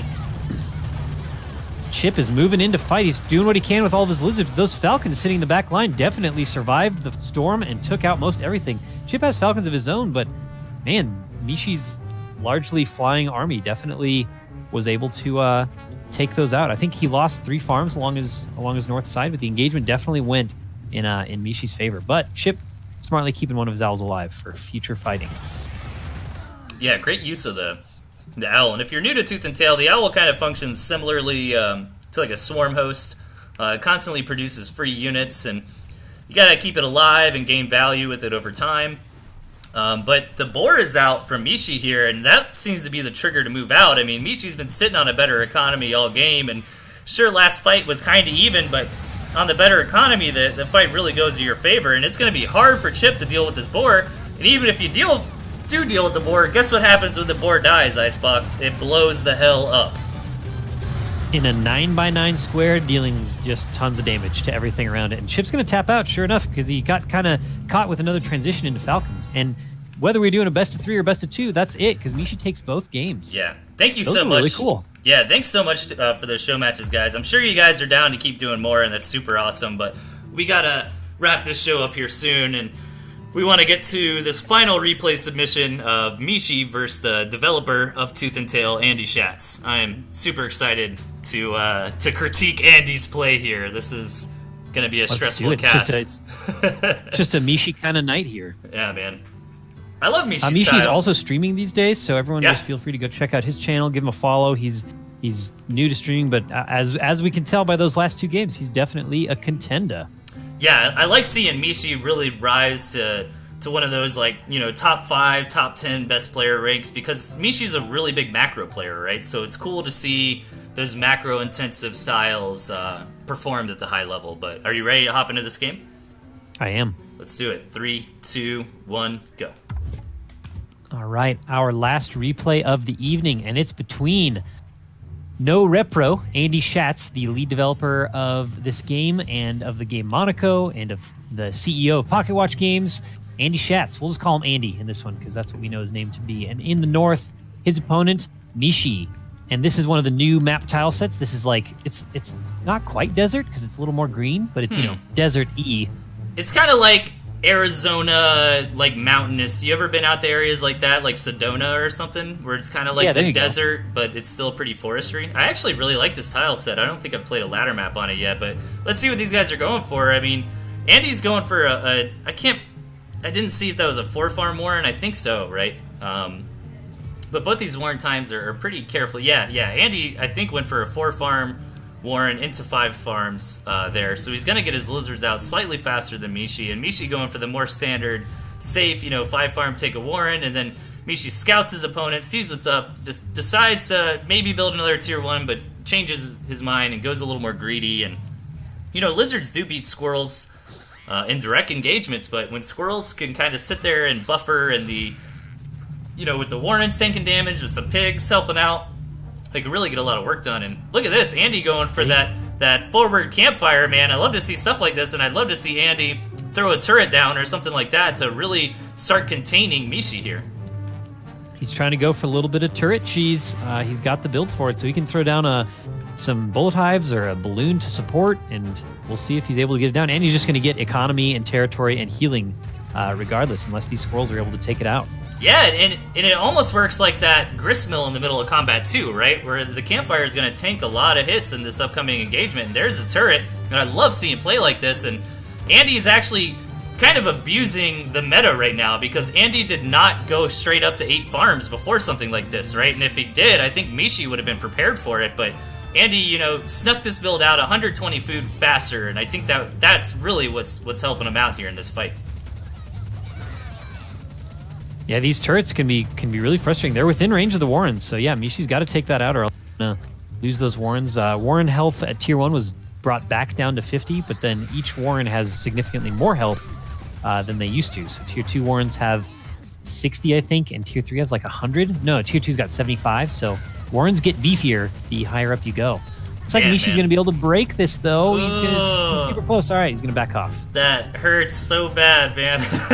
and Mishi did try to get a balloon of his own up, but Andy's not going to let that happen. He runs in there and stops it. I don't think Mishi even got the cancel there, but Mishi did take this campfire over in the corner, and not doing a lot for him right now, but it's going to pay off over time, and he sneaks this other campfire as well. And I think Mishi's game plan is like, okay, I kind of got to stop Andy from encroaching on me too much, and if I could just stay alive, if I can maybe sneak a little bit of extra economy out, I might, come out ahead eventually. But, Andy using, microing his lizards very well here, and continuing to come in and get some damage done. He gets a warren. He doesn't quite get that pig, which feels bad, but it happens, man. And Mishi going up for 4 falcons very, very quickly. Andy kind of donating units and structures here. The last few turrets and the last lizard engage didn't do too well. It would have probably served him better just to kind of like capitalize on this turret thing and just continue to fortify his position, because the turret rush is kind of over at this point, and Mishi's able to kind of hold it off. So we'll see if, I don't know who's really in the lead. I mean, I'd say Andy's a little bit, he's in the lead for pressure wise, but those last few engages didn't really go his way. So I think either there's a little bug or desync with this replay, or Andy's a hacker, man. Have you been noticing how his commander has been moving compared to his army? Oh yeah, it's true. I don't know what he just did hot fixes, so hopefully. I think there was a desync on this. This might be before the hot fix or something like that. It was before, but yeah, I'm not sure. We don't know what exact bugs fixed or anything, but it's like balance-wise, there shouldn't be much of a difference. But no. There could be some pretty big things. We'll see if this game pans out the normal way. Looks like Andy's commander's in there somewhere rallying stuff, and that engagement went terribly for him. So who knows? At this point, we might be seeing not a accurate representation of what happened in this game. Maybe. Chat, let us know. I think Mishi's watching, but I think it might just be the commander. I don't know. Yeah. Mishi going up to 2 boars. What's better than 1 boar bomb? 2 boar bombs. This is very true. And Andy, his idea, his early game was very strong, but Mishi kept it calm and was able to kind of work around to contain. And now, let's see, there's got to be something up with this replay, don't you think? I mean, look at the commander for Andy. He certainly would have taken the rest of his farms by now.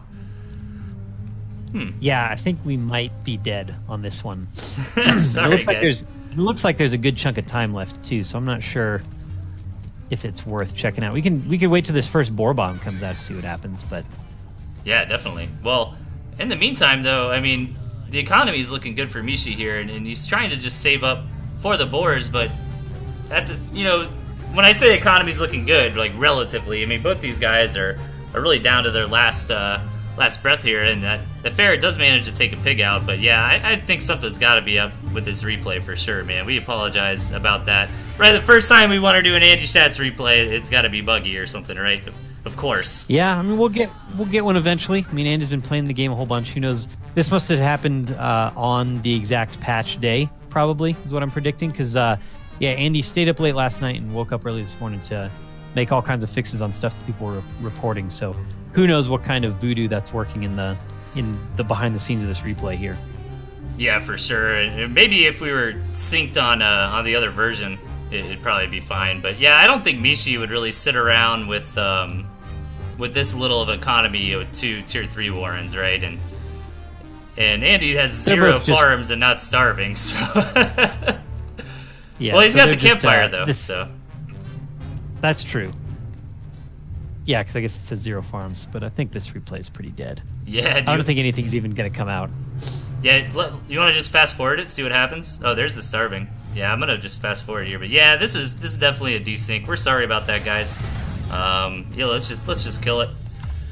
It was awesome for a while. I don't know what happened there. Yeah, apparently that game was from today, so who knows? Maybe we'll be able to kind of post something into troubleshooting or figure out what the deal is. But that was a pretty weird. Yeah, we got Mishi in the chat.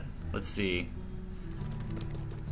Yeah, he said the game was from today, so who knows what that deal was? We're on 1.044. Yeah, I don't know what happened. That might be a good one to hit over to the tech support guys and let them know. But guys, that's it for the show tonight. We really appreciate everyone tuning in. TnTTV, check out this awesome new RTS game. We do this every Tuesday and Thursday night, 8 p.m. EST. What else is happening? There's a huge balance change. If you haven't played the game in a few days, or maybe you took a break for a week or two, come back and ladder up again, man, because there's a lot of cool changes that have happened recently. We got a ton of new map stuff going on. We got campfires in the game. Really cool stuff to see.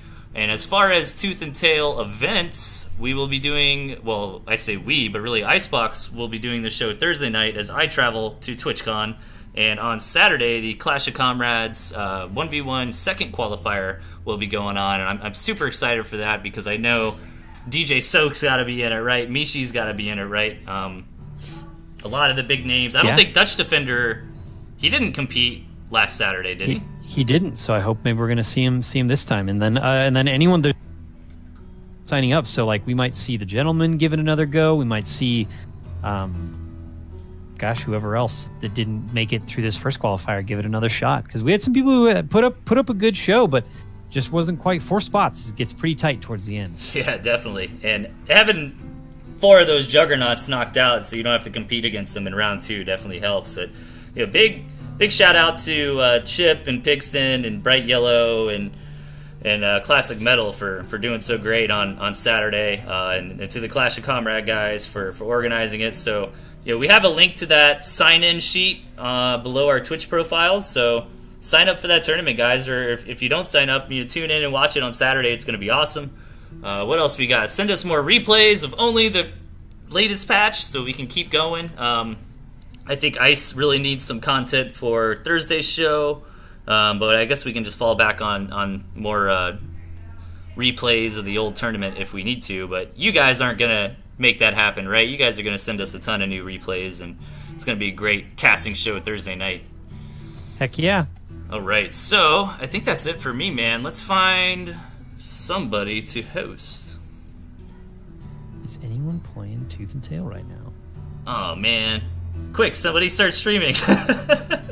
Yeah, it's all good, guys. Man, it's just us. Well, like Artosis tweeted something out earlier, so Artosis is streaming right now. We could throw him the rest of our viewers. Let's do that. Okay, we'll do, man. Let's host Artosis.